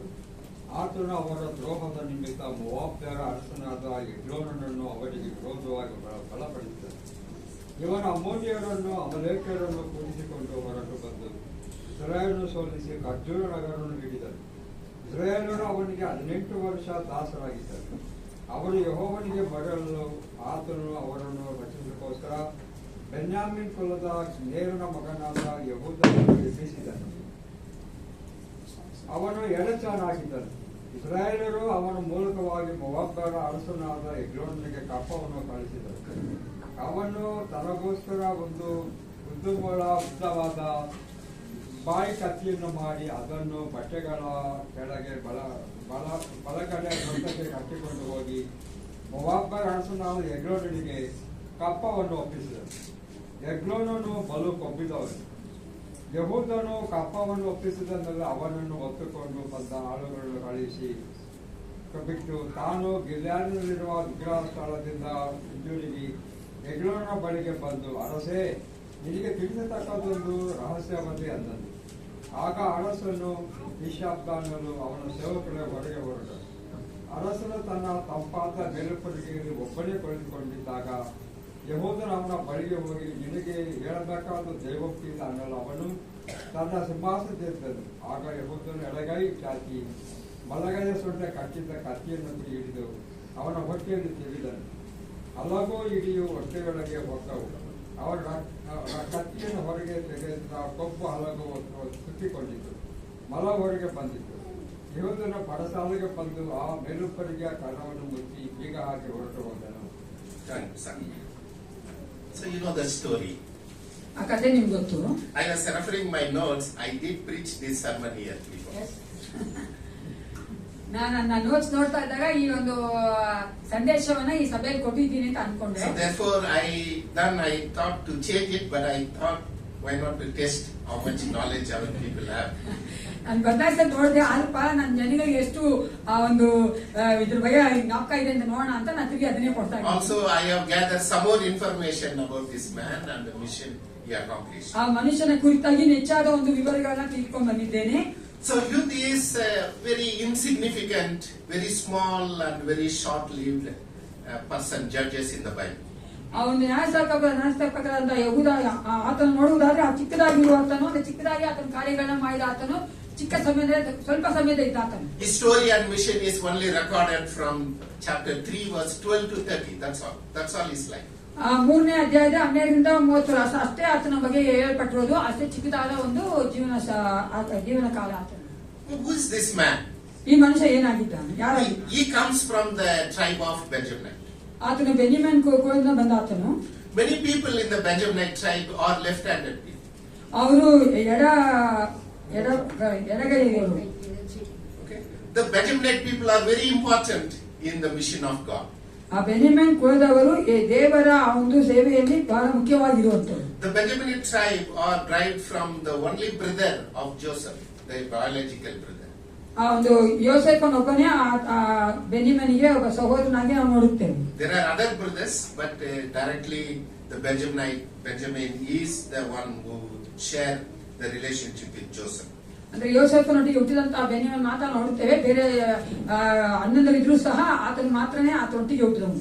The Benjaminite tribe gave two important people in the Bible. Can anyone guess? One in the Old Testament, one in the New Testament. ಆ ಬೆನ್ಯಾಮೀನ್ ಕುಲದವರು ಎರಡು ವಿಷಯ ನೋಡ್ತೇವೆ. ಅಂದ್ರೆ ಮುಖ್ಯವಾದ ವಿಷಯಗಳನ್ನ ಹೊಸ ಒಡಂಬಡಿಕೆ ಹಳೆ ಒಡಂಬಡಿಕೆ ಏನಾಗಿದೆ? Saul in Old Testament or New Testament? ಸೌಲ ಹಳೆಯ. So the first king of Israel is Saul, He is from the tribe of Benjamin. ಮೊದಲೇ ರಾಜ ಅಂತ ಸೌಲನು ಬೆನ್ಯಾಮೀನ ಕುಲದಿಂದ ಬಂದವನು. The New Testament. ಹೊಸ ಒಡಂಬಡಿಕೆಯಲ್ಲಿ Very easy. Now you know how many times we have to preach from this passage. ಮತ್ತೆ ಅದಕ್ಕೆ ನೀವು ಎಷ್ಟಾಗಿ ನಾನು ಮಾಡಿ preaching We are all forgetting people. We have to be reminded. ನಾವು ಮಾಡ್ತಾ ಹೋಗ್ತೀವಿ, ಅದಕ್ಕಾಗಿ ತಿರುಗಿ ನಾವು ಅದನ್ನ ಹಾಕ್ಸ್ಕೊಳ್ತೀವಿ. In the New Testament also is Saul. Later he became Paul. ಸೌಲ ಹೊಸ ಒಡಂಬಡಿಕೆಯಲ್ಲಿ ಪೌಲನ ಆದ್ನಲ್ಲ, ಅವನು ಸಹ ನಾವು ನೋಡ್ತೇವೆ Benjamin ಕುಲದವನು. Because Paul himself is saying that I am very proud to say that I am from the tribe of Benjamin. ಪೌಲ ಹೇಳ್ತಾನೆ, ನಾನು ಬಹಳ ಗರ್ವವಾಗಿದ್ದೆ, ನಾನು ಬೆನ್ಯಾಮೀನ ಕುಲದಿಂದ ಬಂದವನು ಅಂತ. And so they two of them made an incredible impact in the kingdom of God. ದೇವರ ರಾಜ್ಯದಲ್ಲಿ ಇವರಿಬ್ಬರು ಬಹಳ ಪ್ರಭಾವವನ್ನು ಬೀರಿದಂತಹ ಒಂದು ಮನುಷ್ಯರಾಗಿ ನಾವು ನೋಡ್ತೇವೆ. Yes, God rejected Saul as a king and replaced him with David. ಸೌಲನ್ನ ಬಿಟ್ಟು ದೇವರು ದಾವೀದನ್ನ ರಾಜನಾಗಿ ಮಾಡಿದ್ರು. God only changed the responsibility, not the love he has for Paul. Don't forget that. ಅದನ್ನ ಮರ್ತೋಗ್ಬೇಡಿ, ದೇವರು ಅದು ಜವಾಬ್ದಾರಿನ ಬದಲಾಯಿಸಿರೋ ಹೊರತು ಆತನ ಸೌಲನಿಗಿದಂತ ಸೌಮ್ಯದಂತ ಪ್ರೀತಿನ ಅಥವಾ ಬದಲಾಯಿಸಿಕೊಳ್ಳಿಲ್ಲ. Any punishment, any discipline God does for God's children doesn't mean that God changes his love for us. ದೇವ ಮಕ್ಕಳಿಗೆ ದೇವರು ಕೊಡುವಂತ ಶಿಕ್ಷೆಯನ್ನು ನೋಡಿ ನಾವು ಅನ್ಕೋಬಾರ್ದು ದೇವರು ನಮ್ಮನ್ನ ಪ್ರೀತಿ ಮಾಡ್ತಾ ಇಲ್ಲ ಅಂತ. And no one is spared in between before God that we have not been disciplined by him. ಆತನ ನಾವ್ಯಾರು ಆತನ ಒಂದು ಶಿಕ್ಷೆ ಹೊಂದದೇ ಇರುವಂತ ಮನುಷ್ಯರಲ್ಲ, ಎಲ್ಲರೂ ಶಿಕ್ಷೆ ಹೊಂದೇ ಅಂತಾರೆ. ಆತನ ಎಲ್ಲರನ್ನು ಪ್ರೀತಿ ಮಾಡುವ. That doesn't mean that when God rejected and bring the hostile situation to Israel, that doesn't mean that God doesn't love them. ಇಸ್ರೇಲ್ನ ಆತನು ತೊರೆದು ಬಿಟ್ಟನು, ಅವ್ರನ್ನ ಆತನು ಸೆರೆ ಕರ್ಕೊಂಡು ಹೋದ್ರು ಸಹ ಆತನು ಅವರನ್ನ ಪ್ರೀತಿ ಮಾಡಿಲ್ಲ ಅಂತ ಅಲ್ಲ ಅರ್ಥ. The story of youth started saying that because the Israelites did sin against God, God made them subject to King Elgon. ಆ ಒಂದು ಯಹೂದ ಆ ಒಂದು ಕತೆ ಪ್ರಾರಂಭ ಆಗ್ಬೇಕಾದ್ರೆ ನೋಡ್ತೇವೆ, ಇಸ್ರೇಲ್ ಜನರು ತಿರುಗಿ ಯೆಹೋವನ ದೃಷ್ಟಿಯಲ್ಲಿ ದ್ರೋಹಿಗಳಾಗಿದ್ದಾರೆ ಅಂದ್ರೆ ಆತನು ಅವರನ್ನ ಮೋವಾಬ್ಯ ಅರಸನಾದ ಎಗ್ಲೋನ ಕೈಗೆ ಸಿಗುವಂತೆ ಮಾಡ, ಆತನ ಕೈ ಹೋಗುವಂತೆ ಮಾಡಿದ್ರು. This is the pattern of disobedience on the part of Israel. Israel ಜನಗಳ ಆ ಒಂದು ಅವಿಧೇಯತೆ ನಾವು ನೋಡ್ತೇವೆ. They were constantly doing against God. ತಿರುಗಿ ಅವರು ಯೆಹೋವನ ದೃಷ್ಟಿಯಲ್ಲಿ ದ್ರೋಹಿಗಳಾಗ್ತಾ ಇದ್ರು, ತಪ್ಪು ಮಾಡ್ತಾ ಇದ್ರು, ಪಾಪ ಮಾಡ್ತಾ ಇದ್ರು. And because God loves them and he disciplined them in different ways and different means. ಆದ್ರಿಂದ ಆತನ ಅವರನ್ನ ಶಿಕ್ಷಿಸಿ ಸರಿ ಮಾಡ್ಬೇಕಂತ ಬೇರೆ ಬೇರೆ ವಿಧದಲ್ಲಿ ಅವರನ್ನ ಶಿಕ್ಷಿಸ್ತಾ ಇದ್ದನು. So when their sins and disobedience grew in Israel, God strengthened the king Elgon. He is a Moabite king. ಆ ಮೋವಾಬ್ಯರ ರಾಜನಾದ ಎಲ್ಗೋನನ ದೇವರು ಬಲಪಡಿಸಿದ್ರು, ಯಾಕಂದ್ರೆ ಇವರಿಗೆ ಪಾಠ ಕಲಿಸಬೇಕು, ಇವರನ್ನ ಶಿಕ್ಷಿಸಬೇಕಂತ. Last week I was in a place called Metu Dam near Salem. Salem ಅಂತ ಮೆಟ್ರೋ ಡ್ಯಾಮ್ ಹೋಗಿದ್ದೆ ನಾನು. So I introduced them the ministry of Moab in Bethlehem. Bethlehem ಅಂತ ಮೋವಾಬ್ಯ ಒಂದು ಸೇವೆಯನ್ನ ಅವರಿಗೆ ನಾನು ಪರಿಚಯ ಮಾಡಿದೆ. So therefore the Moabites were increasingly becoming powerful to handle the country of Israel at this time. ಈ ಸಮಯಗಳಲ್ಲಿ ಮೋವಾಬ್ಯರನ್ನು ನೋಡುತ್ತೇವೆ, ಇಸ್ರೇಲ್ ದೇಶವನ್ನ ಆಳ್ವಿಕೆ ಮಾಡೋಕ್ಕಾಗಿ ಬಲಗೊಳ್ಳುತ್ತಾ ಇದ್ದಾರೆ. The Israelites always felt they were insulted because we are so powerful people and we lost our country to a small nation called Moabites. ಆ ಚಿಕ್ಕ ದೇಶವಂತ ಮೋವಾಬ್ಯರ ಕೈಗಳನ್ನ ಸಿಕ್ಕಾಕೊಂಡಿದೀವಲ್ಲ ಅಂತ ಅವ್ರು ಬಹಳ ಅವಮಾನ ಹೊಂದವರಾಗ್ತಾ ಇದ್ರು ಇಸ್ರೇಲ್ ಜನ. Later in the chapter we also read a country of the place of trees, palm trees. ಅಲ್ಲ ನೋಡ್ತೇವೆ ಅದರ ಈ ಒಂದು ಅಧ್ಯಾಯದಲ್ಲಿ ಮುಂದೆ ನೋಡ್ಬೇಕಾದ್ರೆ ಆ ಒಂದು ಶ್ರೀಗಳ ಕುರಿತಾಗಿ ನೋಡ್ತೇವೆ. Look into the scripture when you go back home. Pay attention to every word written here. ಇಲ್ಲಿ ಬರೆದಂತ ಪ್ರತಿಯೊಂದು ವಾಕ್ಯಗಳನ್ನ ನೀವು ಗಮನ ಇಟ್ಟು ನೋಡ್ರಿ. So the place of farm means the Jericho. ಆ ಎರಿಕೋ ಅಂತ ನಾವು ನೋಡ್ತೇವೆ ಆ ಜಾಗವನ್ನ.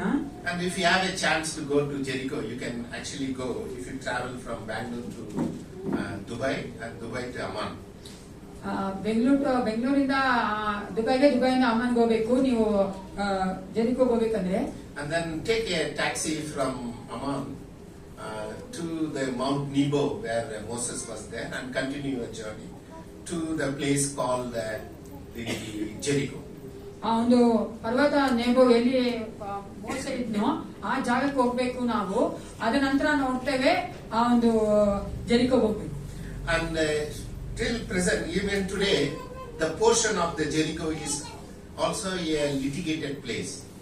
ಆ ಒಂದು ಈಗಲೂ ಸಹ ಒಂದು ಎರಿಕೋ ಜಾಗ ಜಗಳದಲ್ಲೇ ಇದೆ. ಆ ಒಂದು ವಾದ್ಯವಾಟ ಅಂದ್ರೆ ಕೋಟ ಇದೆ. I mean There were two countries claiming the place, so there were always a political tension. in Jericho. ಎರಡು ದೇಶಗಳು ಸಹ ಅದು ನಮ್ಮದು ಅಂತ ಜಗಳ ಮಾಡ್ತಾ ಇದ್ದಾರೆ. Because Jericho is a passage to two countries. ಅವನು ಎರಿಕೋ ಅನ್ನೋದು ಎರಡು ದೇಶಗಳ ಮಧ್ಯೆ ಇರುವಂತ ಒಂದು passage. So if someone captured Jericho, that means they can rule the entire nation. ಆ ಒಂದು ಎರಿಕೋನ ಅವರು ಸೆರೆ ಹಿಡಿದ್ರೆ ಅವರು ಆ ದೇಶವನ್ನೇ ಆಳ್ವಿಕೆ ಮಾಡ್ಬೋದು. When you surrender your life, a portion of your life to the Satan, your entire life is occupied. ಒಂದು ಭಾಗ ನಿಮ್ಮ ಒಂದು ಜೀವಿತದಲ್ಲಿ ಸೈತಾನಿಗೆ ಒಪ್ಪಿಸಿಕೊಳ್ಳುವುದಾದ್ರೆ ಸೈತಾನ ಸಂಪೂರ್ಣವಾಗಿ ನಮ್ಮ ಒಂದು ಜೀವಿತವನ್ನೇ ಆಳ್ವಿಕೆ ಮಾಡುವ ಆತನಾಗ್ತಾನೆ. You may be telling that I am fine in everything, but only I have a weakness that I speak a lie a lot. ನಾನಿಗೆಲ್ಲ ಸರಿ ಇದ್ದೀನಿ, ಆದ್ರೆ ನನ್ಗೊಂದೇ ಒಂದು ಬಲ ಇದೆ, ನಾನು ತುಂಬಾ ಸುಳ್ಳು ಆಡ್ತೀನಿ. So therefore you are surrendering the very focal point of your life so that your entire life can be occupied. ನಾವು ಒಂದು ಭಾಗವನ್ನ ಒಪ್ಪಿಸಿಕೊಡದೇ ಇರುವುದಾದ್ರೆ ಆ ಒಂದು ಭಾಗದ ಮೂಲಕವಾಗಿ ಸೈತಾನ ಸಂಪೂರ್ಣವಾಗಿ ನಮ್ಮ ಒಂದು ಜೀವಿತವನ್ನೇ ಆಳ್ವಿಕೆ ಮಾಡ್ತಾನೆ. The other thing we read about Ehud is he was a left-handed man. ಆತನು ಎಡಚಿ ಆಗಿದ್ದನು ಅಂತ ನಾವು ನೋಡ್ತೇವೆ. The background served him as a very important advantage to do the ministry of God. ದೇವರ ಸೇವೆ ಮಾಡೋದಕ್ಕೆ ಎಡಚಾಗಿರುವಂತದ್ದು ಅಂದ್ರೆ ಎಡಗೈ ಯೂಸ್ ಮಾಡುವಂತದ್ದು ಅದು ಒಂದು ಸುಲಭವಾಗಿತ್ತು. And the Bible also introduced to us that the recurring pattern of Israelites people in disobedience, God tells them the behavior of Israelites people. ದೇವರು ಆ ಇಸ್ರೇಲ್ ಜನರು ಮಾಡ್ತಾ ತಪ್ಪನ್ನ ತಿರುಗಿ ತೋರಿಸುವ ಆತನಾಗಿದ್ದನು, ಅದು ಒಂದು ಪ್ಯಾಟರ್ನ್ ಆಗಿ ಬಂದಿತ್ತು. And losing Jericho, as I said earlier, is to indicate their failure to protect the promised land. ಆ ಎರಿಕೋ ದೇಶವನ್ನ ಅವರು ಎರಿಕೋ ಆ ಜಾಗವನ್ನ ಕಳ್ಕೊಂಡಿದ್ದ ಉದ್ದೇಶವೇನೆಂದ್ರೆ ಅದನ್ನ ಅವರು ಸರಿಯಾಗಿ ಸಂರಕ್ಷಿಸಲಿಲ್ಲ, ಕಾಯ್ಕೊಳ್ಳಿಲ್ಲ. Therefore, when God called Ehud, the situation of the country is they were disobedient. ಯೆಹೂದನ ದೇವರು ಕರೆದಾಗ ಅವರು ದೇವರಿಗೆ ದ್ರೋಹಿಗಳಾಗಿದ್ರು, ಅವಿಧೇಯರಾಗಿದ್ರು. I like the word in Kannada, it is they became drohi to God. They were not rebelled against God, they were drohi to God. Therefore, before he came for ministry, and there was a divine discipline. ಆತನು ಆ ಒಂದು ಸೇವೆ ಮುಂಚಿತವಾಗಿ ದೇವರು ಆತನನ್ನ ಒಂದು ದೈವಿಕ ಶಿಕ್ಷೆಗೆ ಒಳಪಟ್ಟವನಾಗಿ ಸರಿಯಾಗಿದ್ದ. And because they were under their divine discipline, they were under oppression with the foreign king. ಆದ್ರಿಂದ ಆ ಒಂದು ಇಸ್ರೇಲ್ ಜನಗಳು ಅನ್ಯ ಒಂದು ದೇಶದ ರಾಜನ ಕೈ ಕೆಳಗಡೆ ಇದ್ರು. So this is the background in which a very insignificant judges called youth came into picture. ಈ ಒಂದು ಹಿನ್ನೆಲೆಯಲ್ಲಿ ಯೆಹೂದ ಆ ಒಂದು ನ್ಯಾಯಸ್ಥಾಪಕನು ಬಂದಿರೋದು. So the Bible tells us that he was every day, every month, he went to the king and he was paying the tribute.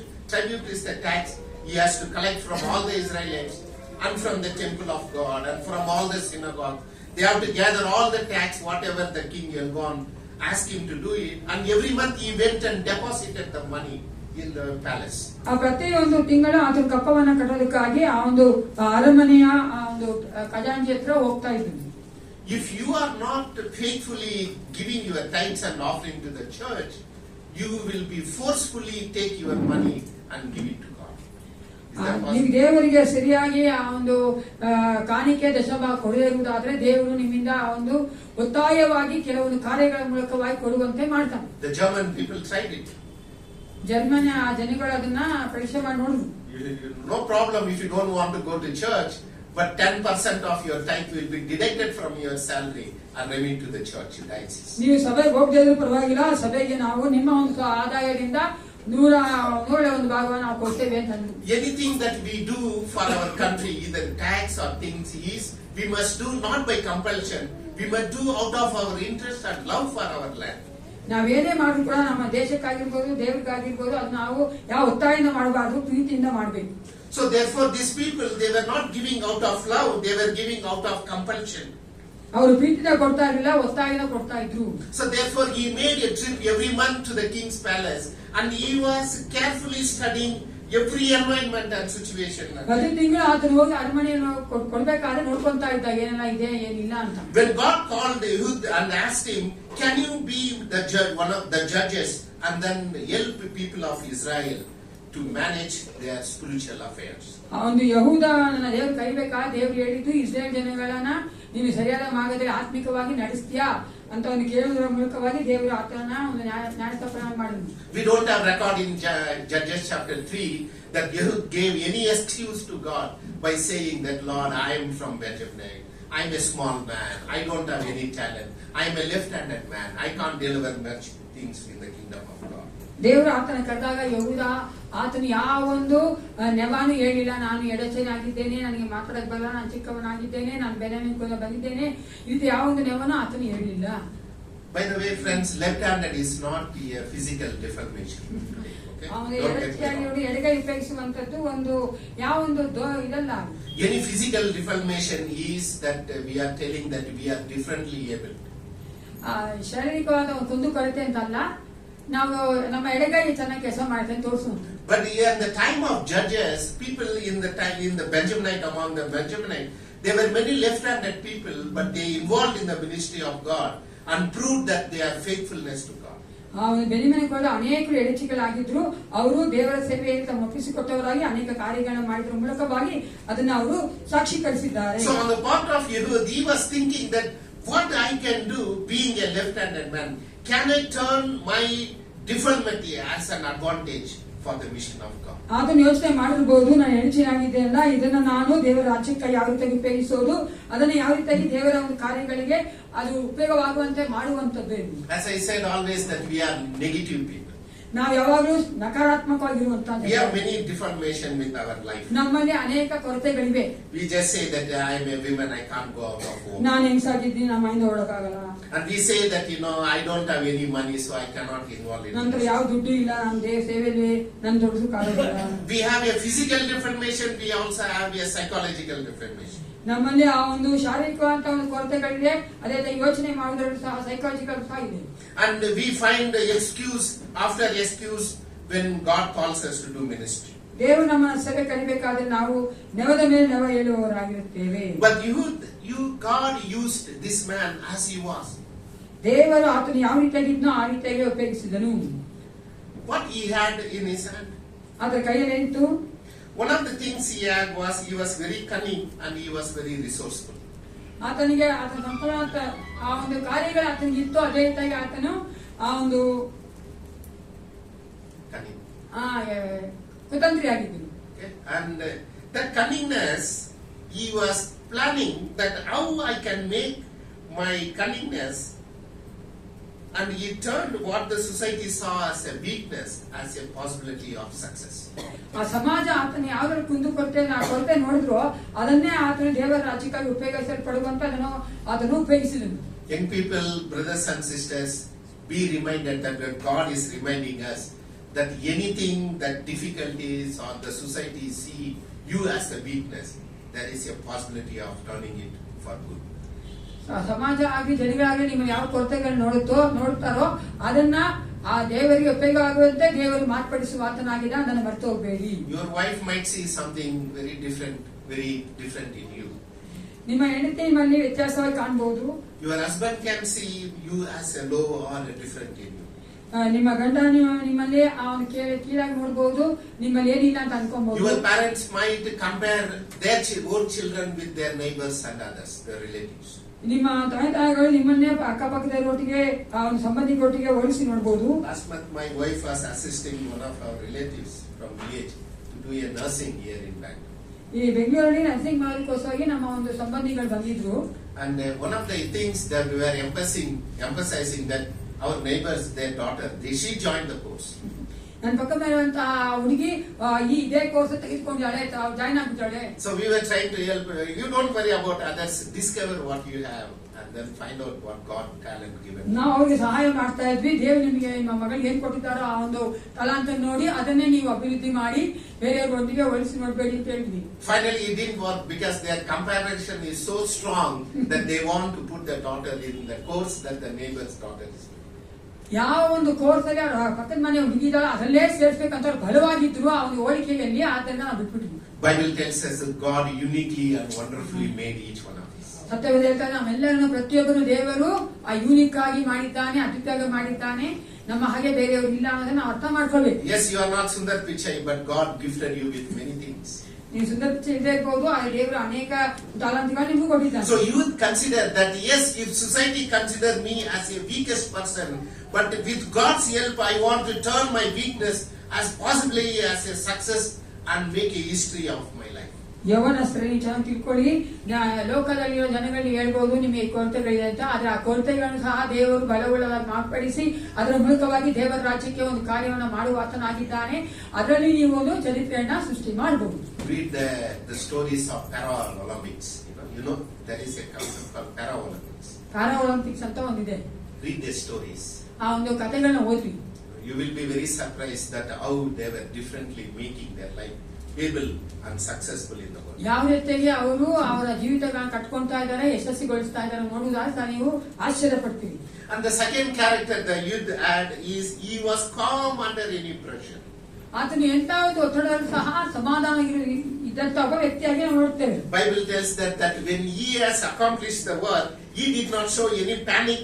He just gently locked the door and escaped. ಆತನು ಆ ಕಾರ್ಯ ಮಾಡಿದ ಮೇಲೆ ಆತನು ಏನ್ ಮಾಡಿ ಸಮಾಧಾನವಾಗಿ ಬಾಗಿಲು ಹಾಕೊಂಡು ಹೊರಟದ.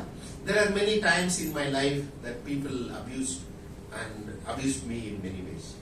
ಅನೇಕ ವೇಳೆಗಳಲ್ಲಿ ನನ್ನ ಜೀವಿತದಲ್ಲಿ ಸಹ ಅನೇಕರು ನನ್ನ ತಪ್ಪಾಗಿ ನಡೆಸಿಕೊಂಡಿದ್ದಾರೆ, ತಪ್ಪಾಗಿ ಮಾತನಾಡಿದ್ದಾರೆ.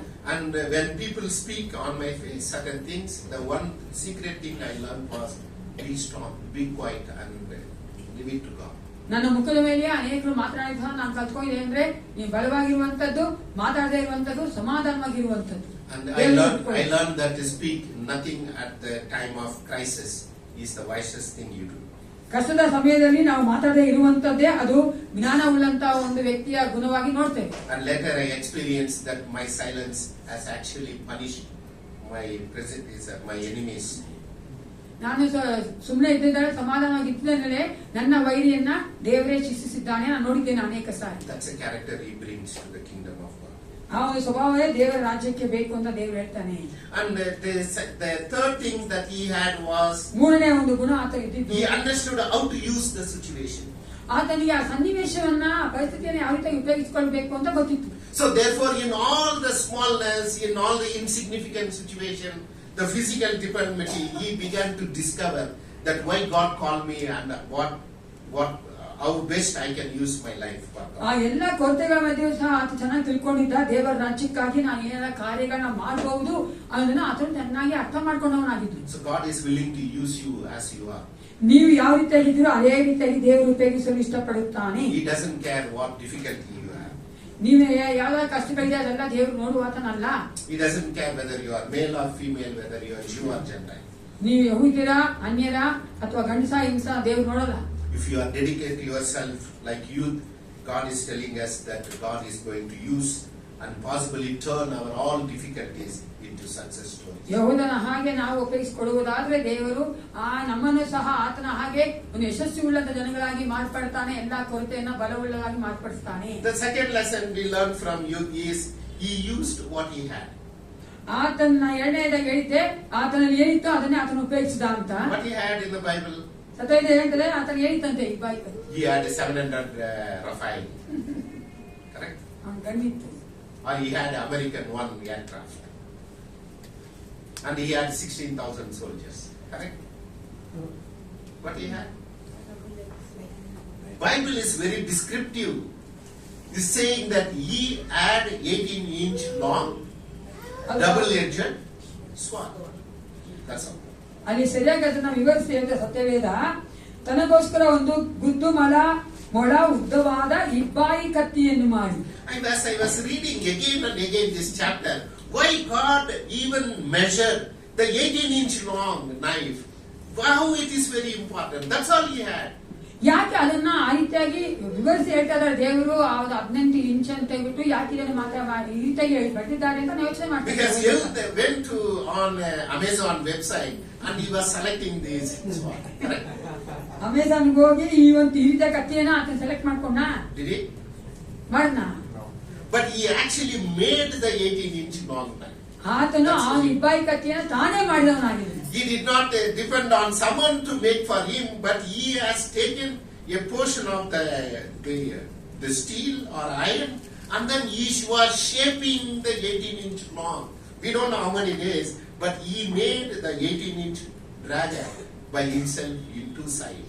ಆತನು ಇಬ್ಬಾಯಿ ಕತ್ತಿನ ಎದಿನ ಮಾಡ ಗೊತ್ತಿಲ್ಲ, ಆದ್ರೆ ಆತನು ತನಗಾಗಿ ಆ ಒಂದು 18 ಇಂಚು ಆ ಒಂದು ಇಂಚನ್ನೇ ಆ ಒಂದು ಅಳತೆಯಲ್ಲೇ ಮಾಡ್ಬೇಕಂತ ಆತನೇ ಮಾಡ್ದ ಅಂತ ನಾವು ದೇವ್ರ ವಾಕ್ಯ ನೋಡ್ತೇವೆ. Because his frequent visit to the palace, and then the king Elgon is made him to design something which will be very appropriately help him in the success story of his life.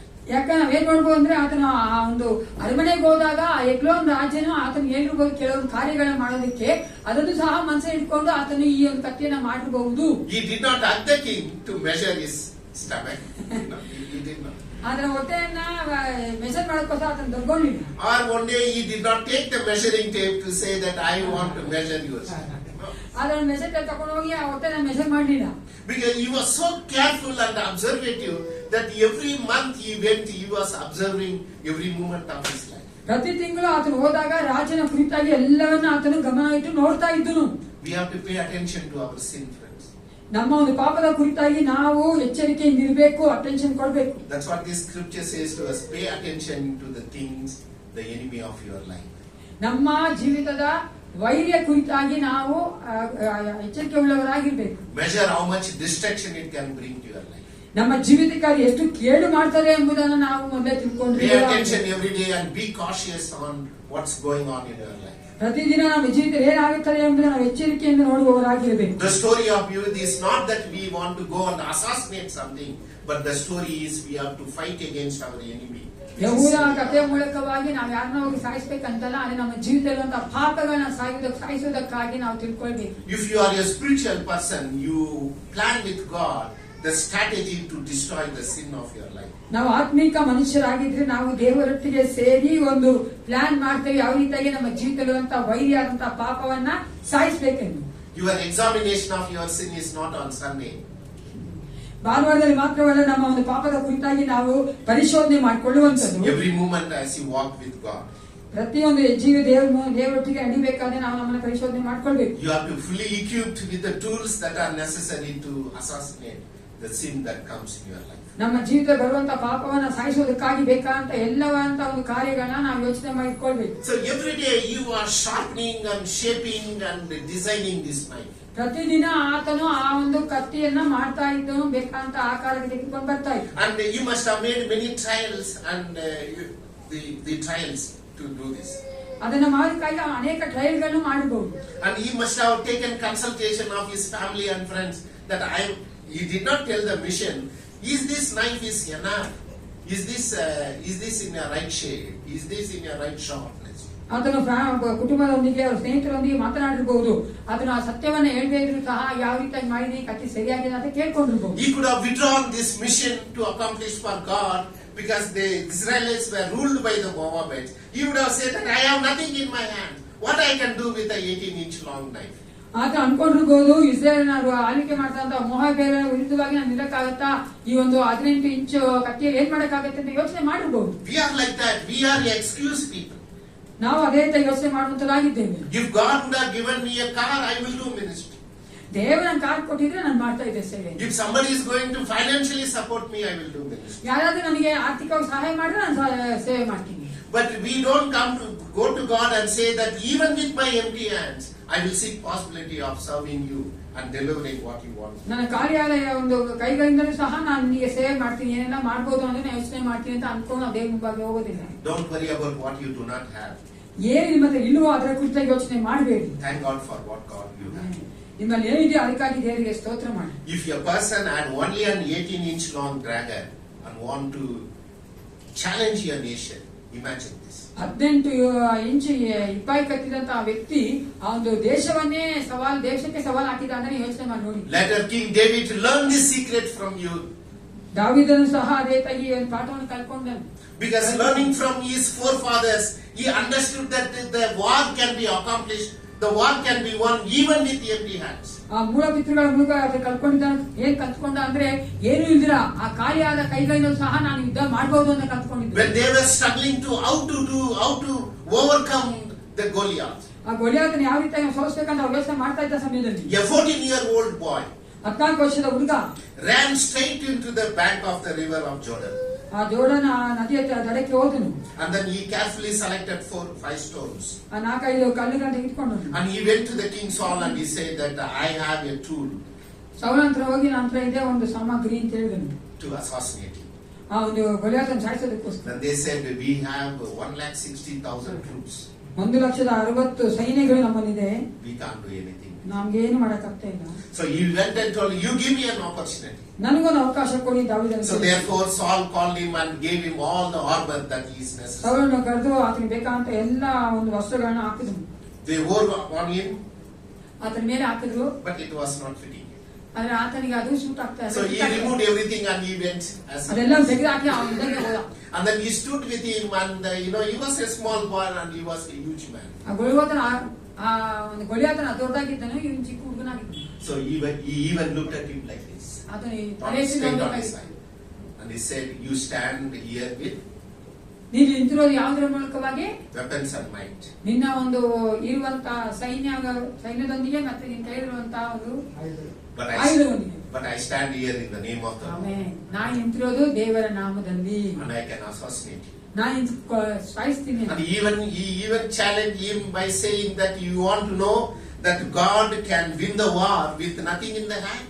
ನಿನಗೆ ಗೊತ್ತಾ, ಕೈಯಲ್ಲಿ ಏನಿಲ್ಲ ಅಂದ್ರೂ ಸಹ ನನ್ನ ದೇವರು ಆ ಯುದ್ಧವನ್ನು ಜಯಿಸ್ತಾನೆ ಅಂತ ಹೇಳ್ತಾನೆ. The message for Christian church, the Divijyoti church to the world today is this. Divyajyoti ಸಭೆಗೆ ಈ ದಿನ ಕೊಡುವಂತ ಒಂದು ಸಂದೇಶ ಏನಂದ್ರೆ, Not that we are going to fight a war with someone else. ನಾವು ಯಾರೊಟ್ಟಿಗೆ ಹೋಗಿ ಯುದ್ಧ ಮಾಡ್ತೀವಿ ಅಂತ ಅಲ್ಲ. We just say that with peace and love we can win the war. ಅವನು ಸಮಾಧಾನ ಪ್ರೀತಿಯಿಂದ ನಾವು ಯುದ್ಧವನ್ನು ಗೆಲ್ಲಬಹುದು. That's a message we send across the globe from our church to the world. That ನಮ್ಮ ಸಭೆಯಿಂದ ಈ ಒಂದು ಲೋಕದಲ್ಲಿರುವಂತಹ ಸಭೆಗಳಿಗೆ ಕಳಿಸಿಕೊಡುವಂತ ಒಂದು ಸಂದೇಶವಾಗಿದೆ ಅದು. peace is the tool that we win the war. ಅವನು ಸಮಾಧಾನವೇ ಒಂದು ಸಾಮಗ್ರಿಯಾಗಿ ನಾವು ಒಂದು ಯುದ್ಧವನ್ನು ಗೆಲ್ಲುವಂತದ್ದು. Love is the equipment that we use to win people. ಆ ಒಂದು ಪ್ರೀತಿಯನ್ನೇ ನಾವು ಆಯುಧವಾಗಿ ಉಪಯೋಗಿಸಿಕೊಂಡು ಈ ಲೋಕವನ್ನು ಗೆಲ್ಲುವವರಾಗಿದ್ದೇವೆ. That's a message you will give us. That with empty hands, it's possible if you trust in God, we can win. ಯೆಹೂದನು ಅದನ್ನೇ ನಮಗೆ ಹೇಳಿಕೊಡುವಾತನಾಗಿದ್ದಾನೆ. ಮೇರಿ ಕೈಯಲ್ಲಿ ಸಹ ನಾವು ಯುದ್ಧವನ್ನು ಗೆಲ್ಲಬಹುದು. The advantage for him is he not only sharpened the 18-inch long dagger, ಆತನ ಅವನ ಇಬ್ಬಾಯಿ ಕತ್ತಿಯನ್ನು ಮಾತ್ರ ಶಾರ್ಟ್ ಮಾಡ್ಕೊಂಡು ಹೋಗ್ಲಿಲ್ಲ, but Bible tells us that he was hiding it. Where he was hiding? ಸತ್ಯ ಹೇಳ್ತಾರೆ ಎಲ್ಲ ಬೆಚ್ಚಿಕೊಂಡಿರುತ್ತೆ. ಕತ್ತಿಯಲ್ಲಿ ಮಾಡಿ ಬಟ್ಟೆಗಳ ಸೊಂಟಗೆ ಕಟ್ಟಿಕೊಂಡು ಯಾಕಡೆ ಎಲ್ರು? ಅದನ್ನು ಬಟ್ಟೆಗಳ ಕೆಳಗೆ ಬಲಗಡೆಯ ಸೊಂಟಕ್ಕೆ ಕಟ್ಟಿಕೊಂಡು. Is Bible very descriptive? Very ಸತ್ಯವೇದ ವಿವರಣೆ ಕೊಡ್ತದಲ್ವಾ? ಜನರಲ್ ಆಗಿ ನೋಡ್ಬೇಡಿ, ಬೈಬಲ್ ನೋಡ್ರಿ, ಲಕ್ಷಣ ಕೊಡಿ. ಅದಕ್ಕೆ ಲಕ್ಷ್ಯವಿಟ್ಟು ನೋಡುವುದಾದ್ರೆ ಸತ್ಯವೇದ ಚೆನ್ನಾಗಿ ವಿವರಣೆ ಮಾಡ್ತಾರೆ. ಬಲಗಡೆಯ ಸೊಂಟಕ್ಕೆ ಆ ಬಟ್ಟೆ ಸುತ್ಕೊಂಡು ಇಟ್ಕೊಂಡು. Because usually anybody, if you are a right-handed man, you always keep your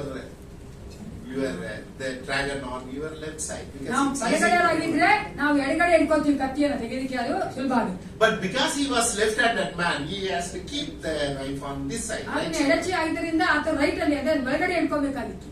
Now on a fine day, he goes to the King Elgon with a tribute. Tribute means with the tax he collected. ಆ ಕಪ್ಪವನ್ನು ತೆಗೆದುಕೊಂಡು ಆತನ ಆ ರಾಜ್ಯವನ್ನು ನೋಡಕ್ ಹೋದನು. So when you meet the king, you have to go through the security system. ಎಲ್ಲ ಕಾವಲುಗಾರರ ಮಧ್ಯದಲ್ಲಿ ಆತನ ಹಾದು ಹೋಗ್ಬೇಕು, ಅವರು ಅದನ್ನ ಪರೀಕ್ಷೆ ಮಾಡ್ತಾರಲ್ಲ. Correct? ಕರೆಕ್ಟ್ ಅಲ್ವಾ? So the security system for King Elgon is this. ಆ ಎಲ್ಗಾನ್ ಆ ರಾಜ್ಯಕ್ಕೆ ಅಂತ ಒಂದು ಸೆಕ್ಯೂರಿಟಿ ಆಗ್ತಾ ಇತ್ತಂದ್ರೆ, so when you are going, usually the security were trained to check on the left side of the thigh to see anything is hiding there. ಅವ್ರು ಏನ್ ಮಾಡ್ತಾರೆ ಅಂದ್ರೆ ಎಡಗಡೆ ಏನೋ ಬಚ್ಚಿಕೊಳ್ಳಾರ ಅಂತ ಪರೀಕ್ಷೆ ಮಾಡಿ ನೋಡ್ತಾ ಇದ್ರು. Because Yehud studied this, every month he went with the tribute to the king. ಆತನ ಯೆಹೂದನು ಯಾವಾಗಲೂ ಹೋಗ್ತಾ ಇದ್ದ, ತಿಂಗಳು ಕಪ್ಪ ಕೊಡಕ್ಕೆ ಆತನ ಎಲ್ಲವನ್ನ ಗಮನಿಸಿ ನೋಡಿ ಇಟ್ಕೊಂಡಿದ್ದು. So what he did was, when they were checking on the left side, he also showed his right side. ಅವರು ಎಡಗಡೆ ನೋಡ್ಬೇಕಾದ್ರೆ ಅದನ್ನ ಬಲಗಡೆ ಸಹ ತೋರಿಸ್ದ. They said, no, we don't check. No, you can check. ಆದ್ರೆ ಬಲಗಡೆ ಪರೀಕ್ಷೆ ಮಾಡ್ರಿ ಅಂತ, ಆದ್ರೆ ಅವ್ರು ಪರೀಕ್ಷೆ ಮಾಡ್ಲಿಲ್ಲ. Because every month he built confidence and confidence with the security system. ಆ ಒಂದು ಇದ್ದಂತಹ ಸೆಕ್ಯೂರಿಟಿ ಜೊತೆ ಅವ್ರಿಗೆ ಒಳ್ಳೆ ಒಂದು ಸಂಬಂಧ ಇತ್ತು, ಒಳ್ಳೆ ಒಂದು ಕಾನ್ಫಿಡೆನ್ಸ್ ಇತ್ತು ಅವ್ರಿಗೆ. On the fine day when he was actually hiding the knife, ಆತನು ಆ ಒಂದು ಇಬ್ಬಾಯಿ ಕಟ್ಟಿನ ಬಚ್ಚಿಟ್ಟುಕೊಂಡಿದ್ದ ದಿನವೂ ಸಹ On the right side, ಆತನು ಬಲಗಡೆ ಇಟ್ಕೊಂಡಿದ್ದ. they were paying attention on the left side. ಅವರು ಎಡಗಡೆ ನೋಡಕ್ ಶುರು ಮಾಡಿದ್ರು. When when others were not focusing on the danger of your life, God is focusing on the danger. ಬೇರೆಯವರು ನಿಮಗೆ ಇರುವಂತ ಅಪಾಯವನ್ನು ಅವ್ರು ನೋಡದೇ ಇರ್ಬೋದು, ಆದ್ರೆ ನನ್ನ ದೇವ್ರು ನೋಡ್ತಾನೆ ಇರ್ತಾನೆ. Pay attention to that, friends. ಅದನ್ನ ನೀವು ಅದನ್ನ ಅರ್ಥ ಮಾಡ್ಕೊಳ್ಳಿ. ದೇವರು ನಿಮ್ಗೆ ಏನ್ ಅಪಾಯ ಬರುತ್ತೆ ಅದನ್ನ So ಗಮನ ಇಟ್ಟು ನೋಡ್ತಾನೆ. he not only studied what need to be done, he studied every movement with the enemies. ಏನ್ ಮಾಡ್ಬೇಕಂತ ಮಾತ್ರ ನೋಡಿಲ್ಲ, ಆತನ ವೈರ್ಯ ಕೃತ ಎಲ್ಲವನ್ನೂ ಸಹ ಗಮನ ಇಟ್ಟು ಆತನು ಚೆನ್ನಾಗಿ ತಿಳಿದುಕೊಂಡವನಾಗಿದ್ದಾನೆ. The message for today is pay attention. ನಾವು ಗಮನವಿಟ್ಟು ನೋಡುವವರಾಗಿರಬೇಕು. Let not anything overtake you, but only God overtake your life. ನಮ್ಮ ಜೀವಿತವನ್ನು ಬೇರೆ ಯಾವುದೂ ಆಳ್ವಿಕೆ ಮಾಡಬಾರ್ದು, ನಾವು ಏಸಪ್ಪನೇ ಆಳ್ವಿಕೆ ಮಾಡಬೇಕು. So he went and he also was very tactful man. ಅದನ್ನು ಬಹಳ ಕುಯುಕ್ತಿ ಉಳ್ಳವನು, ಬುದ್ಧಿ ಉಳ್ಳವನು. And he said, after paying the tribute, he said that, Lord, I have a message for you from God. ಕಪ್ಪ ಕೊಟ್ಟ ನಂತರ ಹೇಳಿದ, ದೇವರಿಂದ ನನಗೊಂದು ಸಂದೇಶ ನಿನಗಿದೆ ಅಂತ. So the prophets were so powerful that they preached the message to the kings and princes. ಆ ಒಂದು ಪ್ರವಾದಿಗಳು ತುಂಬಾ ಶಕ್ತಿಯುಳ್ಳವರಾಗಿದ್ರು. ಅವರು ರಾಜರಿಗೆ ಆ ಒಂದು ರಾಜಕುಮಾರಿಯರಿಗೆಲ್ಲ ಅವರು ಸಂದೇಶ ಕೊಡ್ತಾ ಇದ್ರು. So when they said that I have a message for you from God, he was withdrawing all other soldiers who are bothering him. ಆತನು ಹೇಳಿದ ತಕ್ಷಣ ಎಗ್ಲೋನ್ ರಾಜ ಏನ್ ಮಾಡ್ದ, ಎಲ್ಲಾ ಸೈನಿಕರನ್ನ ಹೊರಡೆ ಕಳಿಸ್ಬಿಟ್ಟ ದೇವರ ಸಂದೇಶ ಕೇಳೋದಕ್ಕಾಗಿ. Because usually the kings, whether they are Israelite people or other country, when they have a message from God, they want to pay attention. ಆ Israel ಜನಗಳಾಗ್ಲಿ ಬೇರೆ ದೇಶದವರಾಗ್ಲಿ ಯಾವ ರಾಜರಾದ್ರೂ ಸಹ ದೇವರಿಂದ ಬರುವಂತ ಸಂದೇಶ ಕೇಳ್ಬೇಕಂದ್ರೆ ಅವರೆಲ್ಲರನ್ನೂ ಹೊರಡೆ ಕಳಿಸಿ ಏಕಾಂತವಾಗಿ ಕೇಳಿಸ್ಕೊಂತಾ ಇದ್ರು. But Bible ಅಲ್ಲಿ ಹೋದ್ರಿ, when he said that I have a message from, he didn't say that I have a message from God only. ಅಲ್ಲಿ ಆತನು ಬೇರೆ ದೇವರಿಂದ ಮಾತ್ರ ನನಗೆ ಸಂದೇಶ ಬಂದಿದೆ ಅಂತ ಹೇಳಲಿಲ್ಲ. But he said I have a secret message for you from God. ಅರಸನಿಗೆ ತಿಳಿಸತಕ್ಕದೊಂದು ರಹಸ್ಯವಿದೆ ಅಂತಂದ. ಏನು ರಹಸ್ಯ ಇದೆ ಅಲ್ಲಿ? ಏನಿದೆ? ರಹಸ್ಯ. If he would have said that I have a message, all others would have stayed with him. ಆ ಒಂದು ಸಂದೇಶ ಇದೆ ಅಂದ್ರೆ ಎಲ್ಲರೂ ಇದಿರ್ಬೋದು, ಆದ್ರೆ ಅದು ರಹಸ್ಯ ಇದೆ ಅಂತ ಹೇಳಿದ. But he knows what words to use, when to go, which place to go, how much he has to pass through the security. Look at a man who the society consider him as a insignificant or rejected because of his deformity, but he turned everything possibly for good. ಆತನ ಎಡಚಿ ಆಗಿದ್ದ ಅಂತ ಸಮಾಜ ಆತನ ತಿರಸ್ಕರಿಸಿರಬಹುದು, ಆದ್ರೆ ಆತನ ನೋಡಿ ಎಷ್ಟು ಹೆಚ್ಚಾಗಿ ಎಲ್ಲವನ್ನ ಗಮನಿಸಿ ಆತನ ಯಾವ ತರವಾಗಿ ಆ ಒಂದು ದೇವರ ಸೇವೆ ದೇವರ ಕಾರ್ಯ ಮಾಡ್ಬೇಕನ್ನ ತಿಳ್ಕೊಂಡವನಾಗಿ ಮುಂದೆ ಹೋದನು ಅಂತ ನಾವು ನೋಡ್ತೇವೆ. So that's where he went, and you know the story. We read it. ನಾವು ಓದಿದ್ವಿ, ನಿಮ್ಗೆ ಆ ಕಥೆ ಗೊತ್ತು. So the final thing is he did how much he can for God. ಕೊನೆಯದಾಗಿ ಆತನಿಗೆ ಏನಾಗುತ್ತೋ ಅದು ದೇವರಿಗಾಗಿ ಮಾಡಿದನು. We are not Billy Graham. ನಾವೆಲ್ಲರೂ ಬಿಲಿಗ್ರಾಮ್ ಅಲ್ಲ, We are not Jesus Paul, DJs Dinagaram. ನಾವು DJ ಸೇವಕರವಲ್ಲ. But I want to tell you that God is counting on every individual. ದೇವರು ಪ್ರತಿಯೊಬ್ಬ ಮನುಷ್ಯನು ಸಹ ಗಮನಿಸುವ ಆತನಾಗಿದ್ದಾನೆ, ಪ್ರತಿಯೊಬ್ಬ ಮನುಷ್ಯನು. And whatever you offer in the kingdom of God, He is joyfully accepted for the success story to win this world for Christ and for Christ. ದೇವರ ಒಂದು ರಾಜ್ಯಕ್ಕಾಗಿ ನಾವೇನೇ ಚಿಕ್ಕದಾಗಿ ಮಾಡಿದ್ರು ಸಹ ಅದನ್ನ ಈ ಲೋಕದ ಜನಗಳನ್ನ ಗೆಲ್ಲುವುದಕ್ಕಾಗಿ ಮಾಡಿದಂತ ಒಂದು ಸೇವೆಯಾಗಿ ದೇವರು ನೆನೆಸುವಾತನಾಗಿದ್ದಾನೆ. All of us here who dedicated ourselves to be a pastor in our church. ನಮ್ಮ ಸಭೆಗಳಲ್ಲಿ ನಾವು ಸಭಾಪಾಲಕರನ್ನು ಒಪ್ಪಿಸಿಕೊಂಡಿದ್ದೇವೆ. I want to tell you one thing. ಒಂದು ಕಾರ್ಯ ಹೇಳಕ್ಕೆ Maybe ಇಷ್ಟಪಡ್ತೀನಿ. she's my dear, so she will, if I am making wrong, she can correct me. Okay. For the last 31 years, 31 ವರ್ಷಗಳಿಂದಲೂ ಕಳೆದ 31 ವರ್ಷಗಳಿಂದಲೂ I had no fixed salary given. ನನಗೆ ಯಾವ ಒಂದು ಫಿಕ್ಸ್ ಸ್ಯಾಲರಿ ಇಲ್ಲ. Ask any pastor in our church are having a fixed salary. And after serving for 31 years, I have no retirement plan. 31 ವರ್ಷ ನಾನು ಸೇವೆ ಮಾಡಿದ ನಂತರ ಸಹ ನನಗೆ ಯಾವ್ದು ರಿಟೈರ್ಮೆಂಟ್ ಅಂತ ಒಂದು ಏನು ಕೊಟ್ಟಿಲ್ಲ. Is that stopping a minister to delivering the kingdom values?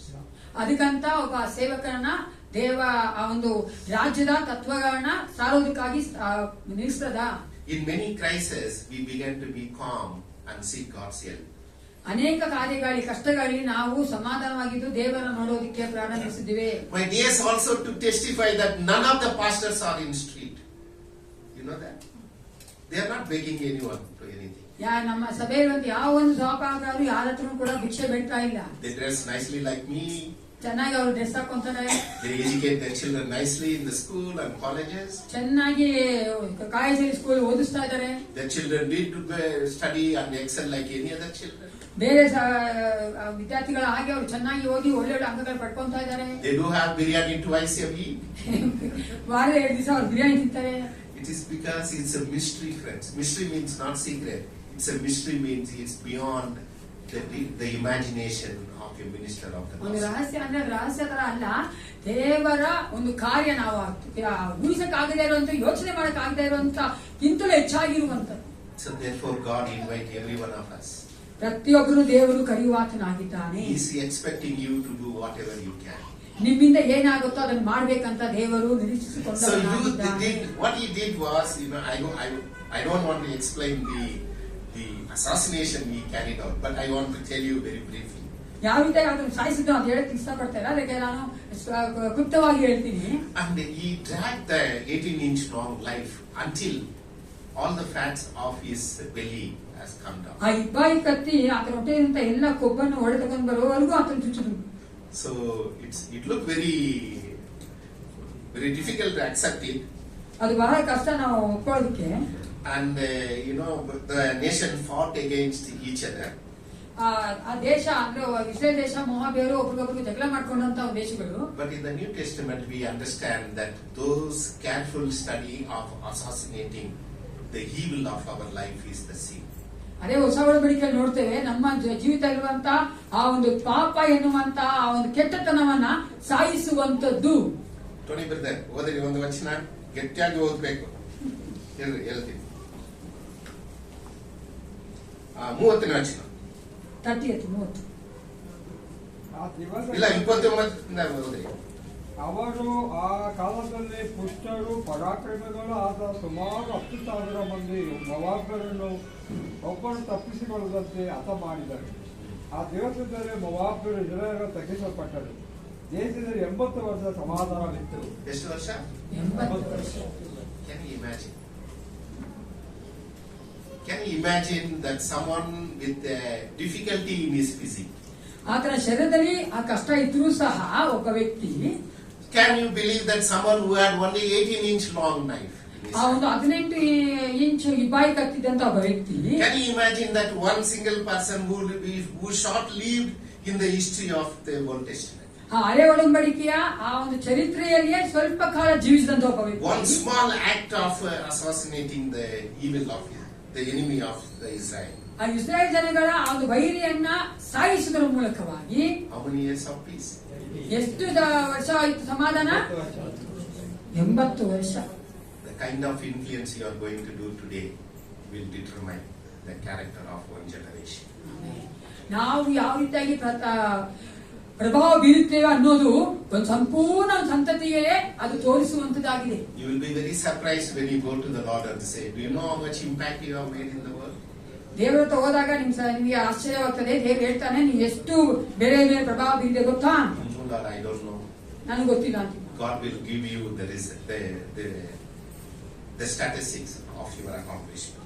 ನಾವು ಮಾಡಿದ ಎಲ್ಲಾ ಕಾರ್ಯಗಳನ್ನ ದೇವರು ಒಂದು ಲಿಸ್ಟ್ ಅನ್ನು ಕೊಡುವಾತನಾಗಿದ್ದಾನೆ. To see that 8 years of peace, himself was not alive.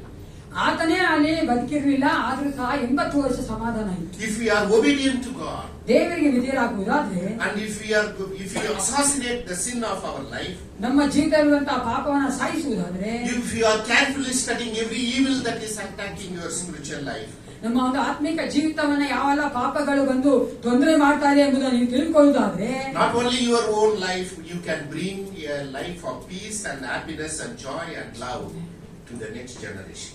ಮುಂದಿನ ಒಂದು ಪೀಳಿಗೆಗೆ ಅಥವಾ ಸಂತತಿಗೂ ಸಹ ನೀವು ತರುವಂತಹ ಸಮಾಧಾನ, ಆ ಒಂದು ಪ್ರೀತಿ, ಶಾಂತಿಯನ್ನ ನೀವು ತಿಳಿದುಕೊಳ್ಳುವವರಾಗಿರ್ತೀರಿ.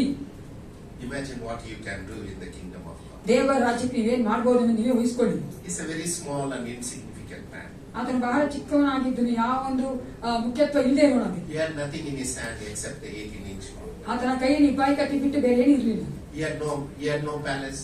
He had no ಆತನ ಒಂದು kingdom. ಅರಮನೆ ಇರಲಿಲ್ಲ, ಒಂದು ಸಿಂಹಾಸನ ಇರಲಿಲ್ಲ. And he did not have any troops. ಆತನ ಯಾವ ಸೈನ್ಯ ಇರಲಿಲ್ಲ. But he brought 80 years of peace to Israel. ಆದ್ರೂ ಆತ 80 ವರ್ಷ ಒಂದು ಇಸ್ರೇಲ್ ಜನಗಳ ಮಧ್ಯೆ ಸಮಾಧಾನ ಇರುವಂತೆ ಮಾಡಿದ. If you put your hand on God's hand today, ದೇವರ ಕೈಗಳಲ್ಲಿ ನಿಮ್ಮ ಕೈಗಳನ್ನ ಹಾಕುವುದಾದರೆ you can imagine what a difference he can make in the world. ನೀವು ಊಹಿಸ್ಕೊಳ್ಬಹುದು ಈ ಲೋಕದ ದೇವರು ಎಂತ ದೊಡ್ಡ ಕಾರ್ಯಗಳನ್ನ ಮಾಡಬಹುದು. The Lord bless you. ದೇವರು ಪ್ರತಿಯೊಬ್ಬರನ್ನ ಆಶೀರ್ವದಿಸಲಿ. ಒಂದು 2 ನಿಮಿಷ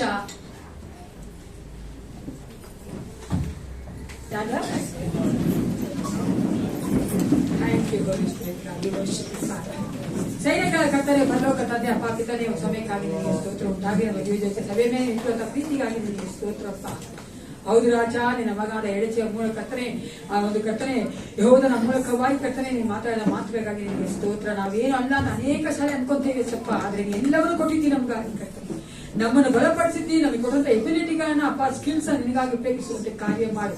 ವಿಶೇಷವಾಗಿ ಯೌವನಸ್ಥ ಮಕ್ಕಳೊಟ್ಟಿಗೆ ಮಾತನಾಡಿದ್ದೆ, ಅದಕ್ಕಾಗಿ ನಿಮಗೆ ಸ್ತೋತ್ರ. ನಿನ್ನ ರಾಜ್ಯಕ್ಕಾಗಿ ದುಡಿಯಬೇಕಾಗಿದೆ, ಕಳೆಯ ದಿನಗಳಲ್ಲಿ ಜೀವಿಸ್ತಾ ಇದ್ದೇವೆ ಸಪ್ಪ. ಯಾವಾಗ ನೀವು ಬರುತ್ತೀಯೋ ನಿನ್ನ ಭಾಗ ಧೈರ್ಯವಾಗಿ ನಿಲ್ಲಬೇಕಾಗಿದೆಯಲ್ಲ ಕರ್ತನೆ ಅಪ್ಪ. ಪ್ರತಿಯೊಬ್ಬರಲ್ಲಿ ಮಾತನಾಡಬೇಕಾಗಿ ನಿಮಗೆ ಸ್ತೋತ್ರ. ಇನ್ನು ಹೆಚ್ಚಾಗಿ ರಾಜ್ಯಕ್ಕಾಗಿ ದುಡಿಯುವಂತೆ ಅಪ್ಪ, ನಮ್ಮಿಂದ ಏನಾಗುತ್ತೋ ಅದನ್ನು ಮಾಡುವಂತೆ ನೀ ಕಾರ್ಯ ಮಾಡಬೇಕೆಂದು ಒಪ್ಪಿಸಿಕೊಡುತ್ತೇನೆ. ಬಲಪಡಿಸು, ಆಶೀರ್ವದಿಸು. ಯೇಸು ಕ್ರಿಸ್ತನ ನಾಮದಲ್ಲಿ ಪ್ರಾರ್ಥಿಸ್ತೇನೆ, ಒಳ್ಳೆಯದಿದ್ದಾನೆ. ನನ್ನ ಮನವೇ